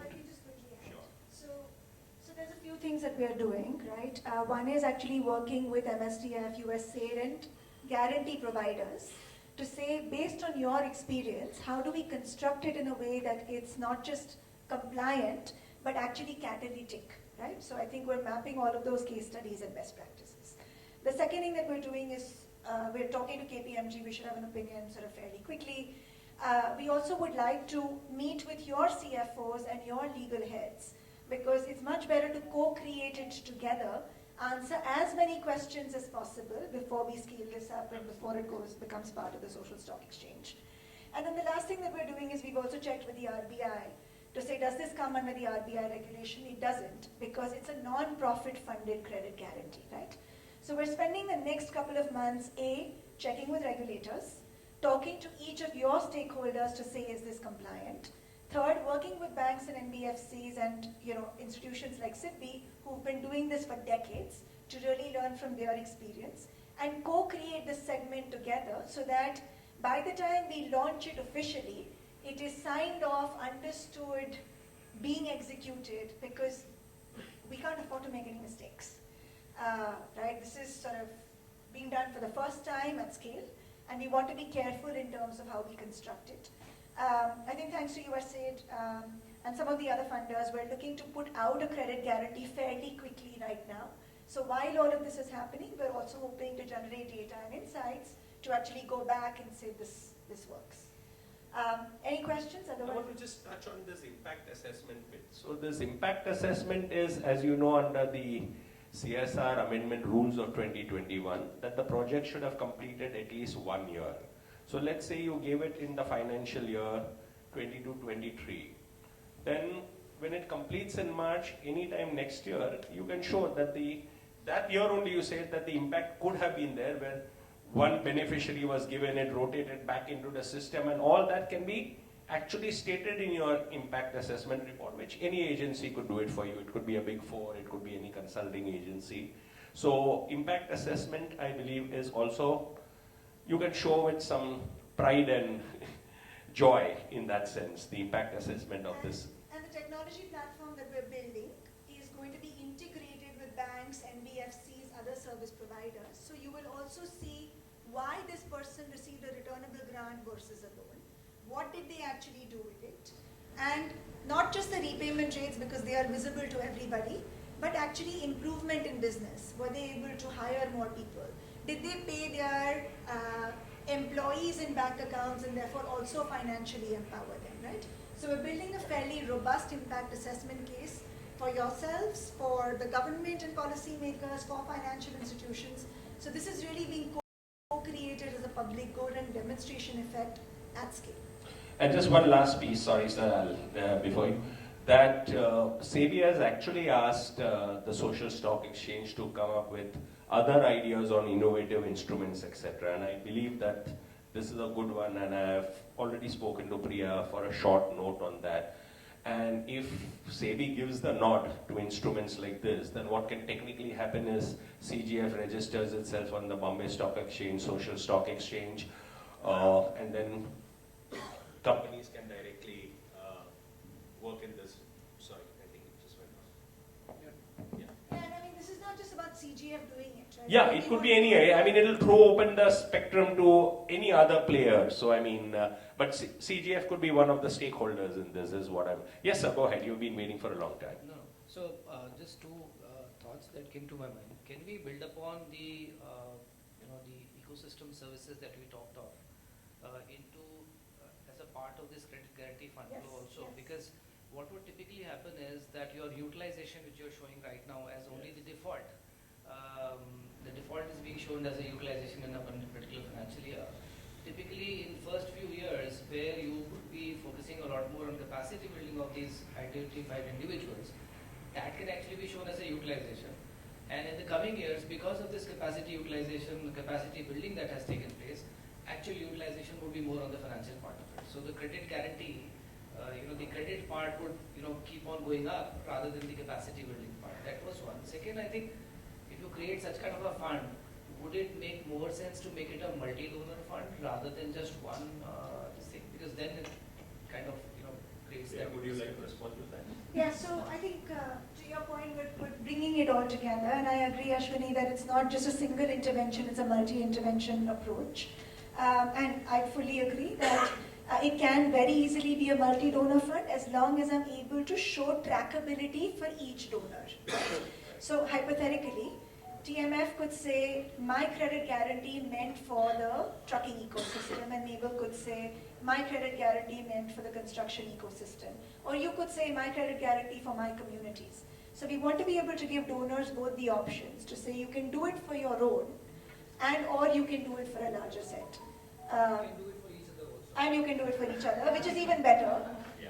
So your funding hypothetically can go to the Kotak supported folks, and Kotak's funding can go to the JSW supported folks.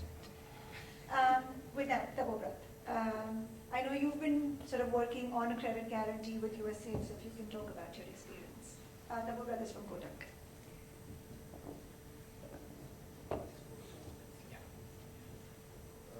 Hi, good morning all. So I am Tapobrat Chaudhary. I look after the microfinance and NBFC lending business in Kotak Mahindra Bank. And I'll just quickly take you through our experience of working with one loan portfolio guarantee, the thing that we just discussed that Naushir touched upon so elegantly. So basically, this is our first experience of working with a multilateral agency, with a DFI on such a socially relevant program. So it so happened that in June and July of 2020, when indeed we were all witnessing a very bleak scenario, we kind of US DFC got in touch with us saying that, hey, would you be interested in a loan portfolio guarantee that can help you to reach out to the marginalized and the borrowers belonging to the lower socioeconomic segments. So that was how the conversation started more than 2 years back. We were initially very skeptical, not very sure as to whether this will work. During, like I said, June, July of 2020 was not very the brightest of days. And internally, whether as Kotak, we are a commercial bank, right? So while of course our objectives are commercial, but then we also need to, I was a little apprehensive whether this whole objective I'll be able to take it through our committees or not. But thankfully, when we started interacting with US DFC and subsequently USAID, we found out that this does make sense both from a commercial standpoint and also from a social standpoint. And the point and the reason I'm here is I wanted to talk about our actual real life experiences with this. Now it is more than 2 years, and I'll just quickly take you through. So the amount was $50 million was the program size. So in today's exchange rate, 400 crores. So that entire 400 crore rupees, almost the entire amount has been disbursed. The money is out of the door. We have disbursed 400 crores. In that, there was a 50% of the losses. There was a credit default guarantee. The one that we are talking about on a pari passu basis, 50% of whatever is the loss, 50% of the loss DFC would make good to Kotak, and Kotak would have to absorb the remaining 50%. There was a small 1 million, there's a first loss element which was there, which was a small 1 million. So as you see, presently about almost 350 crores has been disbursed completely, and the remaining 50 crores will be disbursed by 15th of February. The term sheets have been issued.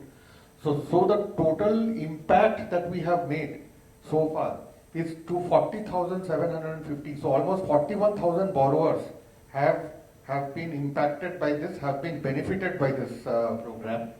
And so we of course didn't have the last mile connectivity, last mile reach ourselves. The way we did it, using the program, we lent to NBFCs and lent to MFIs with certain stated objectives. The objectives were very clear, and it was written in the term sheets. And those NBFCs and MFIs in turn reached out to the end borrowers. So the number is about 41,000. And by March 23, when, like I said, by about March, we will disburse the entire amount, and we estimate about 50,000 borrowers to be benefited out of this program. So this was no way envisaged at the beginning of the program, but we have been successfully able to reach 50,000 borrowers residing in about 18 states in the country. So it's not any geography specific, it is distributed across the length and breadth of India. And most of these borrowers are all either agriculturists or they have nano and micro enterprises. So very small loans. So you can just take a guess, 400 crores, 50,000 borrowers. So average ticket size is 80,000 rupees.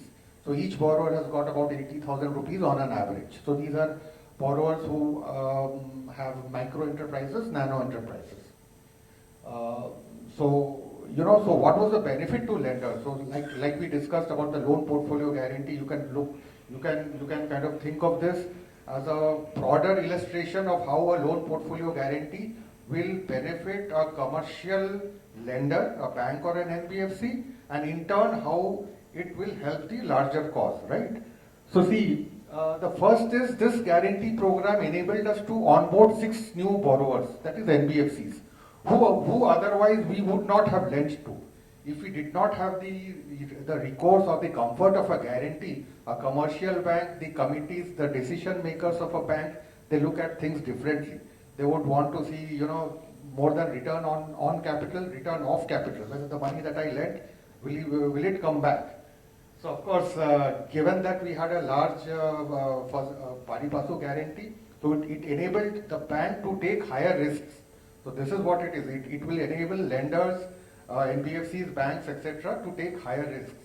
So we could onboard 6 new partners, NBFCs, to whom we have disbursed about 20 million, 170 crores. So this 170 crores would not have been possible if this guarantee was not there.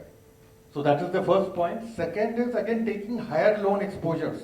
So every NBFC, MFI that we have, a bank or an NBFC would have, there's a threshold exposure that the bank, the committees would be comfortable with. Again, such guarantees like the one that we have and the one that CGF is contemplating will enable banks and NBFCs to take higher loan exposures. So again, that amount is quantified, and all of these are actual numbers which have been quantified. This is not something which is hypothetical, these are actual which have already been done. So that is again another 170 crores, $20 million that we lent to NBFCs, higher exposure than otherwise we would have. And the third point is that, see, this guarantee, like Priya was saying, now these NBFCs also have created track records. Like I said, 2 years down the line, 50% we have given, our average tenure is about 3.5 years. About 40-50% of the money has been returned to the people whom we had given first. So many of these now to these NBFCs we have given further limits without the guarantee. So the guarantee acted as a catalyst. It showed that these NBFCs and those underlying borrowers are good. They can be lent to without any kind of credit comfort. So the third point is we have lent about 400 crores additionally to them without the guarantee support. So these were the 3-pronged benefit that the guarantee gave to us. And I think overall this structure, if it can be scaled up, has the potential to make an enormous difference. So thank you. Has this now become institutionalized in your lending process? Yeah, so this is the guarantee. Yeah, to answer your question, so this was 50 million. So we are now in discussions with again DFC and USAID for a much larger program. So that discussion. Without the credit guarantee? Yeah, so there are 2 parts. One is the credit guarantee will enable us to reach to new borrowers, like I said, and 2, to take higher exposures than otherwise we would have taken. Plus the third point which I'm saying, suppose some of those borrowers, some of those partners, if we feel comfortable to lend to them without any sort of guarantee, we would, which we have already done here. So suppose out of those 6 names, in the first box, suppose 3 of them are good, can be given without a guarantee. Now since we have seen their track record, might as well we will do that, because otherwise we also want to grow, right? So that's this one that we can. Follow up on that one. Yeah. Out of that 400 crores, will you be able to say how many were NTC? NTC? How many due to credit? How much went the underlying customers? Yes. So underlying customers was 50,000. Yeah, so that data we don't have. So what we discussed with Priya was that we wanted to do some kind of impact assessment. Though impact assessment was not there as part of the terms, but we want to do an impact assessment to see new to credit, or defaulters earlier defaulted but back on credit. So some of those parameters we know. Right now we don't have that. Interesting to see how many actually graduate from Yeah, the credit guarantee support to without the credit guarantee support. Right. And Abhinav, it's a three-stage, right? No credit guarantee, credit guarantee to no credit guarantee, but also NBFC to bank. Right? I mean, how much confidence does Tapobrat have to say now at a lower interest rate? Yeah, the terms generally would have been better. NBFC would have been much higher. So I think last but not the least, I wanted to invite Mr. Sandeep Verma, who is from SIDBI and is the CEO of the CGT-MSE scheme. And so really rich experience of decades of having run credit guarantees before. And one of the reasons we're keen to partner with them is that if we can do this in collaboration with the government's development agenda and an entity like SIDBI, then you really mainstream, right, credit guarantees going forward. Yeah, thank you, Priya. I am Sandeep Verma, CEO CGT-MSE. So basically today I'll talk about CGT-MSE. I mean, SIDBI thing is slightly different. As Sudeep was telling, I mean, just picking up from there, as a banker we were told about 4 C's. So the last C is a new addition, that is connectivity. But one of the C's is taken care of by us, that is collateral. So basically, you all know, funding to micro and small enterprises is always the biggest hurdle that is there is the availability of collateral. So realizing this and to overcome that, Government of India in year 2000 established CGT-MSE, and Ministry of MSME and SIDBI are the joint settlers. So they settle a trust. We are a charitable trust, and basically our function is to provide guarantee for any loan that is given to micro and small enterprises by the banks, NBFCs, MFIs, small finance bank. We are going on increasing the canvas. I mean, initially it started with banks alone, but now NBFCs are there, MFIs are there, SFBs are there, even cooperative banks and Grameen banks, everybody is there. So the success of the program you can gauge by the fact that government has so far given a corpus support of 7,500 crore, and basis that we have been able to provide guarantee worth 3,86,000 crore, and the corpus still is intact. I mean, we have not been, there has never been an occasion to go back to the corpus and touch it. In fact, the corpus has got converted into a slightly bigger reserves that is available to us, which we have over a period of time, whatever retained earnings are there or the interest on the corpus and all. So that clearly indicates the multiplier effect that somebody was telling. In fact, Priya was telling that the multiplier effect would be there, that once the amount comes in, then it gets multiplier effect. And the COVID has shown us that the era of, the helicopter dropping of the subsidy, this is over. Now the government also, with its unlimited resources, so to say, they are also constrained and thoughtful of the way how the subsidy or how the support has to go. So there is a conscious decision that instead of doing helicopter dropping or giving subsidy across the board, it is considered a better option to do something like a drip irrigation. Wherever it is required, the money goes there. So a good way is to create a fund and start giving guarantee based on that. And if an account remains all right, no money is used out of that fund. And if account becomes bad, then only that money is needed. So the money goes where it is actually needed. One good example of that is PM Swanidhi, like a friend from Kotak was telling. Government also launched one scheme, PM Swanidhi. You all are aware. This is one of the most successful scheme, I can say, and very prestigious scheme post-COVID. In that scheme, the bankers are giving loan to the street vendors. It was really unthinkable and unheard of. The bankers were going to a segment where they were not comfortable at all. But you will be surprised to know that the takeoff has been so good. So far, till now, about 40 lakh street vendors have been given support, and about more than 4,000 crore has gone to them. And the best part is that the recovery rate or the NPA rate is not worse than what it is in normal cases. So not to say that untested territory always throws up, the bad outcomes. So this myth also has been broken, and this scheme has been managed by us. I mean, the guarantee is being provided by us. And as I said, the NPA percentage and all has been really maintained within the manageable limit, what is applicable or what is happening in other segments also. And the beauty is that there, the other aspects are also getting covered, like they are given some incentive if they do the digital transaction, then on prompt payment, some interest subsidy also is there. So basically the idea is to bring them into the main sector where, the formalized sector they are coming into. So getting loans for further upgradation and all becomes really easy.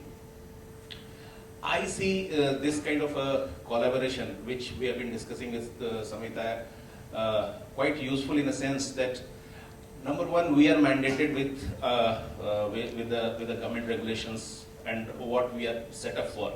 We are set up, as our name itself suggests, CGT MSc. So the first restriction that I have, that I cannot go beyond micro and small enterprises. So that is one limitation. So how to overcome that? And of course the limitation of resources, that would be there. So today I give guarantee across the board about 75% to 85% depending upon the loan size. In micro segment I go up to 85%. But our experience has been that even at 85% or 75%, there is some reluctance in the minds of the lending institution that remaining 25% what will happen, remaining 15% what will happen. Because basically this is a segment where the chances of recovery through primary security is quite less, because there's no land, there's no building, maybe some machineries, some receivables, some consumables, some spares, which has very less salvage value. So the only idea is to increase the coverage so that the lenders become more comfortable and they have more confidence in lending to some areas or some sectors where they have not been able to lend so far, because their credit risk is, perceived credit risk is high. And as such, guarantee mechanism is nothing but a credit enhancement, where once the guarantee is there, the rating of the borrower goes up a notch or two notches above, and from non-investment it becomes investable grade, or its grades increases. So how to give this comfort to the lending institution? Now one way could be that I myself increase the the coverage to say 90-95%.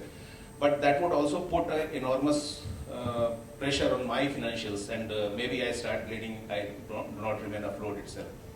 So what we are doing instead, that we are going and shaking hand with different state governments and telling them that why don't you place some fund with us, and from that fund some additional guarantee could be given. For example, if I am already giving 85%, then you place some fund with me, and about 10% or 5% guarantee could come.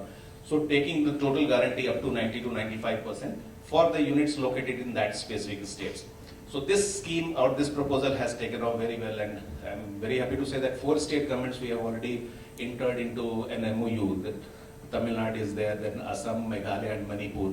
Today I have a meeting with the ministry in Maharashtra also, so perhaps something could come here also. Yesterday I was in Calcutta with government of West Bengal also is positively looking. So this is one way of doing it.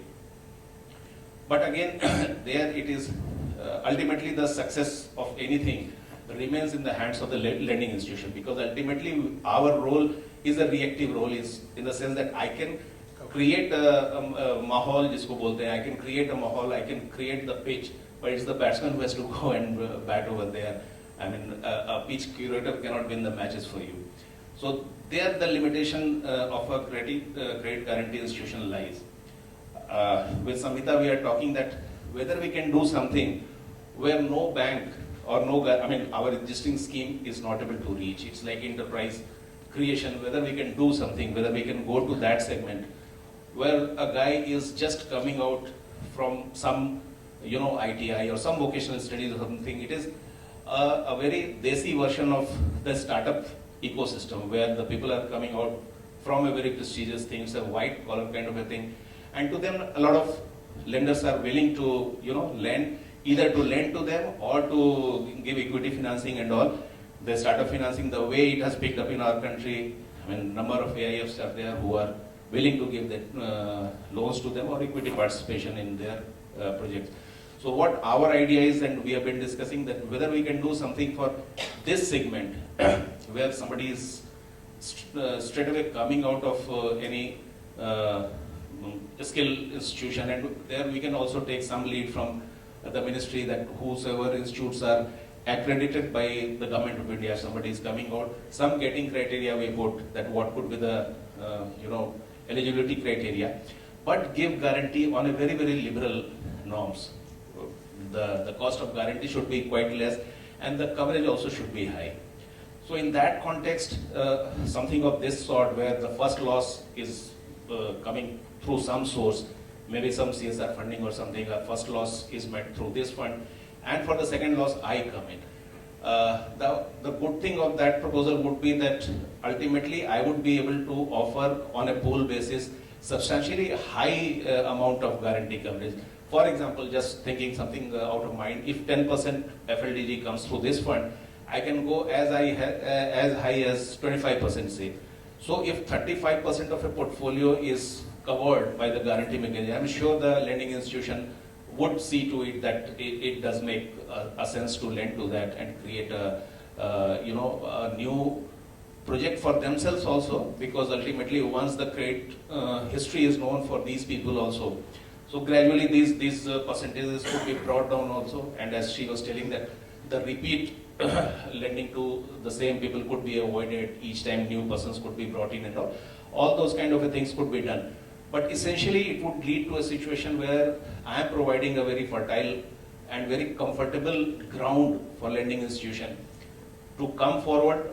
Don't bother about the accounts going bad, because the overall percentage of coverage could be very high. It could go as high as 35 to 40%, and our experience shows that it does not go beyond 10% in normal lending. But since this is uncharted territory, let's provide for a higher guarantee so that it gives that additional comfort to the lending institution. So this is one way we can really work on and create an ecosystem where the guarantee mechanism actually works as a catalyst, and once this is there, then through the catalytic effort or the multiplier effect, the overall money that would be going in, that would be tremendous. As again Sudeep rightly said, that top of the pyramid, there are so many people who are able to take care of them. The formal lending institutions are there, and incidentally the guarantee mechanism also is more suitable to them. It is in existence for the last 22 years. It has worked tremendously. People know it, people have confidence and all. It is the bottom of the pyramid that we should worry about, and actually the scheme is meant for that, or the proposed scheme is meant for that, that we reach out to those who are at the bottom of pyramid, where the lending institution would be very, very hesitant to give loans to them, even basis the existing guarantee scheme, because the coverage that I give, they may not find it too attractive, that the coverage about, they still would be worried about the remaining 25% or 65%, whatever the uncovered portion is. So these are the areas where we have done something for the last 22 years, and we do hope that our expertise in providing guarantee comes together with a CSR funding, because ultimately this can be done otherwise also if I go to the government and ask fund and all, but one thing is that the government also will have its own limitation, and the process also would be lengthy and all. So it's better if the corporate funding, if it is coming, and rather than going to a particular segment and all, if a pool could be created, the advantage would be two, in my opinion. I'm not an expert on CSR funding, but as a layman, I feel that the one thing is that the size is big, and you get the advantage of a bigger size. The economies scale will work in your favor. And number two, it would be a rotational kind of thing. The doubt that was there, that whether it can be given and it needs to come back or not, that also is no longer there, because it goes to a fund, and that the fund is there till eternity. I mean, the fund can go on and on. Whatever earnings is there, the fund gets strengthened only by way of the retained earning. So these are my thoughts about how CSR funding can be combined with the credit guarantee mechanism to reach out to those people who are still out of the formal lending sector and have tremendous potential. I personally feel that unless that potential is tapped, the idea of having a 5 trillion economy and all would really be difficult. Thank you. If I can just add before questions. So there are three things that we're doing, right? I think to Mr. Verma's point, we've tied up with 13 sector skill councils. to say there is a large proportion of people coming into the workforce who want to become entrepreneurs, they may not want jobs. And so can a new to credit but also a new to income segment be looked at through this credit guarantee? The second is really to build on the expertise that SIDBI has put in, right? So let's say hypothetically any one of you write a check, you will not have the expertise that they have. So how do we combine that with SIDBI's expertise to do this in a very stringent way? And the third is, I think, as a policy mechanism. So can we go back to the ministry and to the government and RBI to say, this segment is worth lending to, and therefore change your policies, because we have now demonstrated through data that they have the ability to repay, and because we're adding other interventions and we're tracking every individual, today, SIDBI has repayment data, but they have no data to say the business increase, were they able to employ more people, did formalization happen, were salaries paid into bank accounts. Those are all things that we are also looking to track. So there is some total of that benefits the individual, because today no one is funding them. It benefits, like we are able to leverage, SIDBI's ecosystem.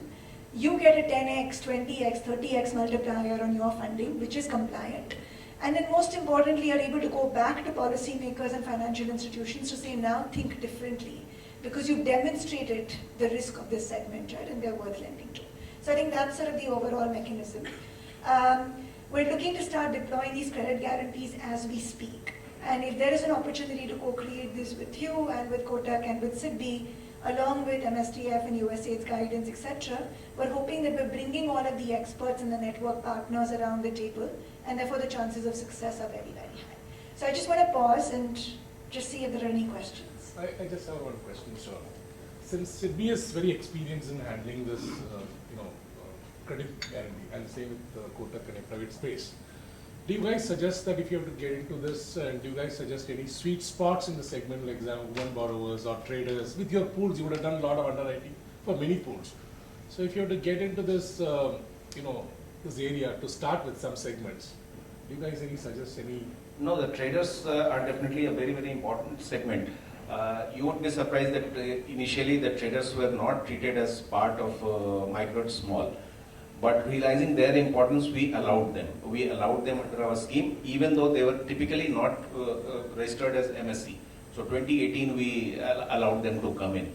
Subsequently, with recent modification, which was issued in 2022, they have been brought under the definition of micro and small, and they are also supposed to get some URN. So the success of the progress that we saw for the retail traders in our portfolio, it has been tremendous. In fact, initially, our terms were very, very difficult for them vis-a-vis the manufacturing and services. We used to give guarantee only up to 50%, whereas for other cases it was 75%. Their guarantee fee also was very high. It was almost double the rate that was applicable to normal cases. But in 4 or 5 years' time, we realized, and when we did some analysis of the portfolio, we found out that not only their growth was exponential, despite these handicaps or the tougher condition. The best part was that their performance also was almost as good, not worse than the remaining, at par, or in cases even better than that. The NPA, the delinquency or the contamination in the portfolio and all was not there at all. Then we brought the entire portfolio, and then the amount also we had kept at half. The maximum amount is 2 CR, whereas in terms of retail, we kept it only 1 CR.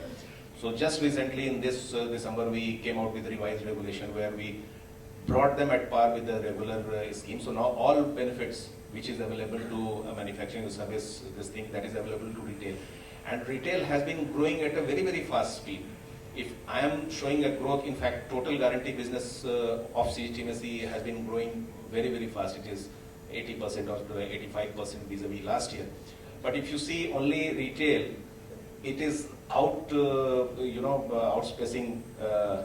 my regular guarantee scheme. So retail is one sweet spot, I can say, where a lot of potential is there, and coupled with our experience from PM Swanidhi. So retail is one thing where a lot of potential is there, and a lot of them are still out of formal lending segment. So the more we concentrate on them, it's better, because the history or the data is showing that their performance is not at all less than what their counterpart or the other part of the segment is doing in the ecosystem. And something just to add to you, I mean, part of the reason that you're in this room is to say you understand your stakeholder much better, right? And so can we co-create these credit guarantees with your understanding? Because it's not just access to credit, they also need market linkages, they also need digitization support, etc. So it's bringing it all together. That we can go back to SIDBI and to the others to say, and in no cases are we going to bring people just like that, right? We have to be able to provide the additional input, mitigate risks, measure the efficacy. So think of it as a much more curated pool than funding randomly. Yeah, and one more point, like as I was telling that we are there for the last 22 years and we have kind of given guarantee to about 70 lakh borrowers.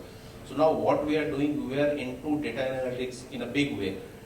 And all these loans, they have seen the entire journey, right from origination to their conclusion, in between accounts going bad, accounts remaining good, coming for second, third loan and all. So all this information is there. We are going into data analytics and perhaps sooner we'll come out with some findings that which segment has done good in terms of maintaining the portfolio quality. And this will have so many dimensions. There can be so many variables. Which geography has done good? Which segment has done good? Which slab of loan amount has done good and all? So I would not say that that is the basis of going to be the basis of lending, but at least it will definitely show some pointers that which areas we can be more comfortable and which are the areas where we have to keep our eyes and ears open. So we'll be coming out with that. That I feel that with the kind of the volume of data I have, so that is going to be a very, very valuable report for everybody. Any questions or comments? Thank you very much. Sorry, while we wait for food, I just wanted to kind of take the opportunity. I know we've thrown a lot at you. We've thrown returnable grants and digitization and credit guarantees, etc. But I think I also wanted to use this time actually to go around the room and have people who've not spoken yet to say, how do you imagine some of this coming together for your stakeholders? And how can the rest of us really help? So maybe, Salman, I can start with you. And as I mentioned to you, I represent Tata Motor Finance.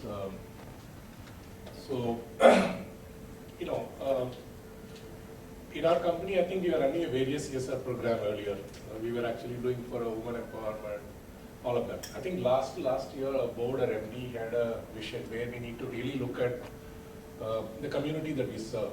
When we are financing for a trucker community, we find every time we go back to customers and look at what is the biggest problem, it's not about a finance, it's not about anything else. It says, either you give me a load or give me the driver stability, which is not in our domain. So we always dwell upon this point, why is this problem coming, what do we do about it?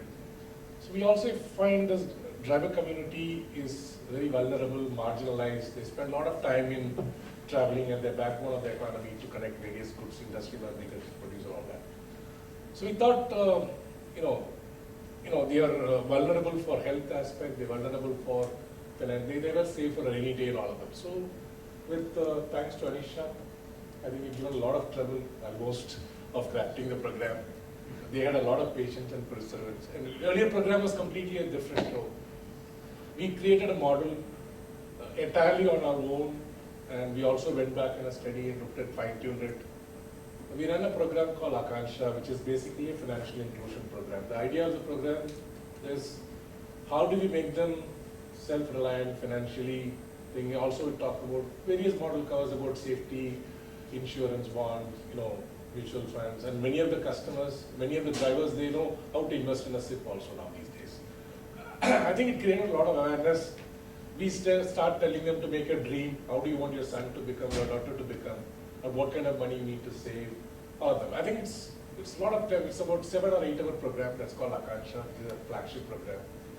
The other program that we do is about, since they're also vulnerable, they're staying for a long, and they invite many diseases and unwanted things, all of them. So they also lose the eyesight and all of them. So we just work around for a comprehensive health program, which is called Suraksha, which is about, we do the complete test and health well-being, and we give with the implementation partner, CGF is already tied up, and both we ran through CGF.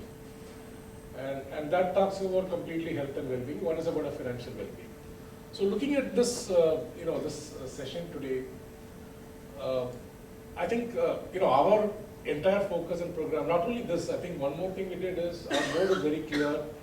Our MD is also very visionary in the sense, we will not go back and every year waste 2-3 months time of working out what is a PBT 2%, and then 2-3 months we get into hibernation, what is the thing, and then they also lose partners by that time. So now we made a program for 5 years. So I think last year when we started this program, we covered about 25,000 audience in both the program, and this year we will be doing around close to 40,000 lives. And by FY 18-28, you will be touching about 2 to 3 lakhs. 2 lakhs in one program, 3 lakhs in another program. We'll be covering about 5 lakhs driver community. So I think we also wanted to look at this community that we are actually catering. We are focusing on this. There's a lot of needs which are emerging out. So I think the point that we talk about the returnable grant is something that we wanted to work upon. And we are a US listed entity, and one of the programs which we are working today is the supply diversity program. And what I see as a credit guarantee here can actually go back to the organization and saying that here are the suppliers that we have enabled, and then you can, it is a twin benefit for the organization. First is they are going to show that we are creating improving capabilities, and secondly the capability is going to come back to the organization. So that's where I see a synergy in what Samhita is doing, and I'm really going to connect back to Samhita with my organization. Thank you so much. So actually tech is a critical part. It's one of, so we talked about the pre-credit score as a, actually we want to speak maybe, but tech is critical because in addition to the pre-credit score, the underlying technology is a public good that everyone can use. So that yeah. Could you tell me insights? So I think I've had lots of discussions with Priya offline, on this issue. And I was just, stepping out, talking to Moshi, that there seems to be a paranoia that exists in the CSR fraternity. And that paranoia cannot be taken away by anybody except ourselves. And I think Abhinav and all these colleagues, from USAID and Bill and Michael and Susan Foundation, they know how we've kind of worked together on certain of those instruments. Fundamentally, so long as there is no business benefit, so long as there is no direct attribution to your own internal ecosystem being benefited out of it, I don't see any reason from the point of natural justice that things will not be compliant with CSR law. And while the companies as donors would be, have to be compliant with CSR laws, a whole lot of other regulations are going to be compliant for foundations, which are typically Section 8 or trusts, and then the CGF, which has its own entity in place, which also has to be compliant with so many other rules and regulations. So I think compliance is one part. I think till we do not innovate and find out ways of doing these kind of transformational projects, I think we'll be just doing lip service. In fact, when somebody was mentioning about can we show the impact, can we report back the impact for next 3 years, or why not? I mean, if you create an additional water storage capacity, do you report it only for 1 year? At least we don't do that. If I have created an additional water capacity, I need to go back and tell them last 3 monsoon seasons, this additional water check dam that I have created has been able to create this kind of, and there's a whole science behind it, that this amount of water has been collected, this is the amount of percolation that has happened, and that's how the groundwater tables have gone up. So similarly, if I draw the corollary with what you do with a startup or with a social enterprise in year 1, how it has created a ripple effect for more enterprises to get benefited, plus what has been the growth journey of that enterprise, that's the real impact that we talk about. At the end of any 1 year or 2 years, you can only talk about outcomes, you will not be talking about impact per se. So we should not be so shy away from talking about what has been the impact of our investment, social investment. We should not, and I'm sure innovations with the right intent, even if they are going to be, I'm being a little outspoken on that front, even if they are challenged by MCA, it is important for us to go back, represent, and make way, because till we don't do that with a very straightjacketed approach, the kind of innovation that CSR can possibly bring onto the table would not be possible. So I think this is required. You cannot be just doing, repairing a school building and repairing a PHC building and enough of it. I think there is a lot more ground to be covered by people like us, and we need to kind of do that. I mean, you've done that, right, with the skill impact bond. So I think the fact that a lot of, and the fact that you've been thought partners to address all of the traditional challenges, right? We had lots of debates. I remember, just finalizing the financial and the legal part of the skill impact bond required 20 iterations. Over a course of 18 months. Over a course of 18 months. But we never gave up. We kept on arguing ourselves, we kept on challenging ourselves, and we came out with solutions. So, but at the end of the 18 months, Abhinav, I'm sure you would agree with me that the experience has been phenomenal. I mean, the kind of change that we are going to bring in the skill development space could not have ever been done with the kind of skill development programs that we were doing as individual institutions for last so many years. And maybe it was needed because it was the first of its kind. It will not be needed for the second one. And we're trying to establish the... There's an infrastructure. I'm not going to take too much time, but I think this has been an extremely enriching experience for me to be here amongst all of you. A good learning experience as well.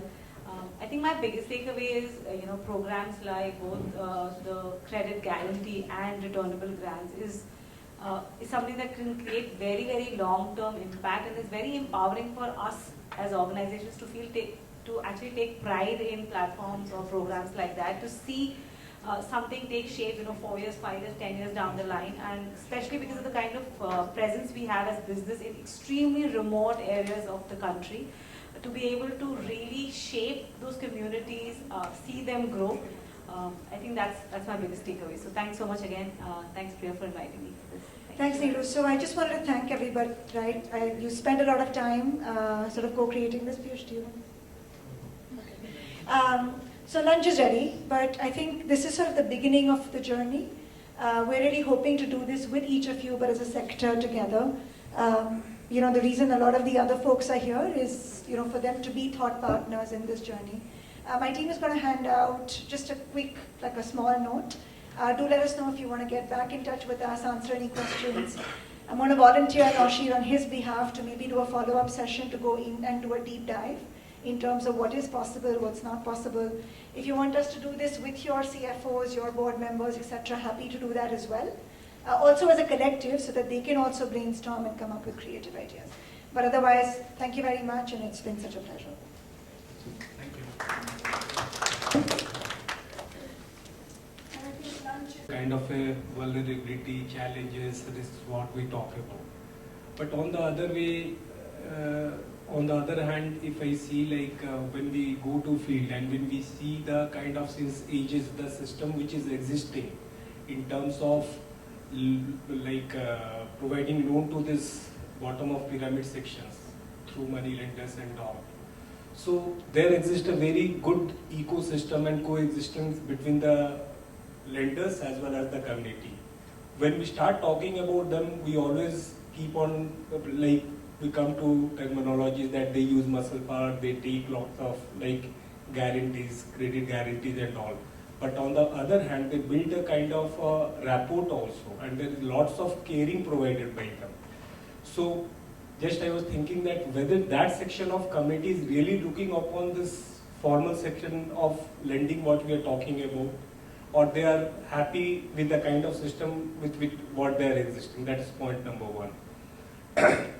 Number two, as sir said that in terms of sweet spots, retail section is one of the important sections. But again, with the kind of experience which I personally have working with various communities, so what I have seen that in terms of all the three sections, of course, retail section like Seva Bank and all, but the kind of number of loans they provide, because ultimately their appetite, their intake is very low. So as a bank, when we talk of growing with the loan size and the talk of and the type of volume we are talking about, so is that the sweet spot, or should we as a bank, and if we are talking something of strategizing the whole model, So should we think of focusing more on the manufacturing industries and startup kind of things through these small entrepreneurs existing in the community? Because there I see that lots of challenges exist in terms of they have the ideas, they have the entire knowledge, they are ready to put up a business plan, but ultimately when it comes to financing, there is a challenge which exists at that part. So where are we on that, and should the strategy be built upon exactly what sections of community? And also I agree that it is we like CSR company professionals, like we work with FPOs, we work with lots of federations, and we know best exactly which of our federations require for what persons. There are related to artisan supporting, there are related to many other enterprise supporting. So, but there should be a kind of guidelines or some kind of ideas to us that these are the 3 to 4 sectors wherein if you go for this kind of strategies in terms of age, so that would be helpful. And finally, just when Madam was telling one thing to add upon this unspent balance, we claw back, because Sir said that ultimately before 31st of March, anyway you said afterwards that we claw back and after again we put it in the next financial plan. So anyways unspent balance we are clawing back, but in terms of returnable grant, again I foresee a big challenge in terms of by the law, the way we have been doing. And we are told that not even a single amount, whatever you have given, though you call it a grant, though you call it a CSR fund, that you take back even after the enterprise makes profit. If you have created institution, given the money, that can live for a longer duration as per the institution exists. But as a entity, as a company, we can't take. So just 2 very quick clarifications. One, the returnable grant never comes back to you. So there is no unspent. We actually spend the money in the year. The unspent is only in the case of the credit guarantee. And typically because we frame it as a multi-year project, right? Therefore that approach is taken care of. To say any money comes to you, comes back into the grant because it's designed as a 3-year period. But I can do this separately with you. On the first question, look, I think the intent is to co-create. It's to have your banking colleagues in there, to have your NGO partners in there, to have the CSR team in there and say, which product for which audience, right? The returnable grant is not the right thing for everything. The credit guarantee is not the right thing for everything, right? But what we have done now, whether it's with ACF or with a lot of our partners, is said, okay, now let's do this within the construct of the community that we care about. So happy to work with you to customize solutions that are relevant from a CSR perspective, but also solutions that are relevant from a commercial perspective. Priya, I just wanted to, because a lot of us in the CSR field,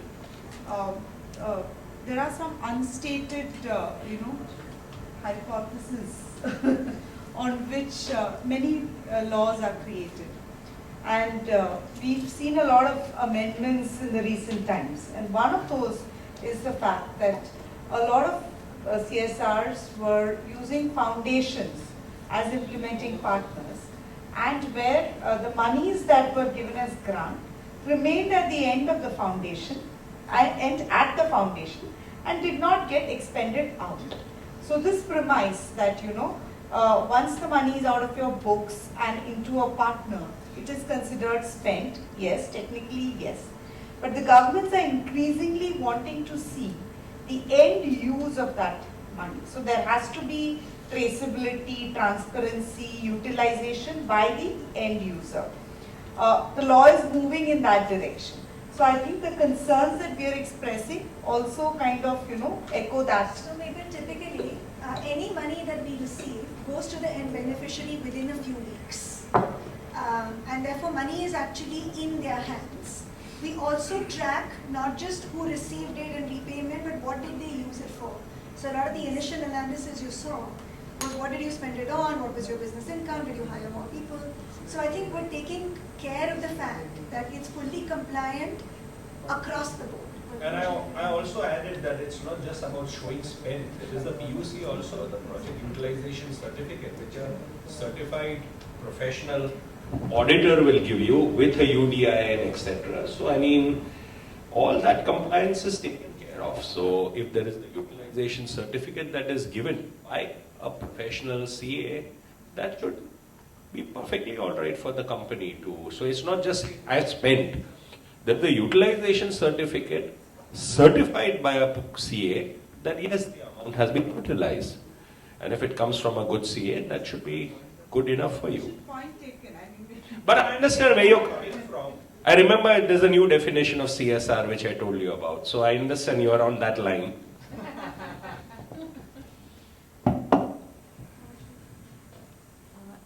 Hello. So hi, my name is Mahalakshmi and I work with the WNS Global Services. I don't represent the CSR team, so after this, after hearing, I think I'm going to go back and get Samhita to speak to my CSR team. But where I saw the synergies with our company, with what Samhita is doing, is we are into technology and we are into analytics. And the entire risk piece actually rests with the lack of trust, or trust gap as we call. And I think technology is the best thing to connect that.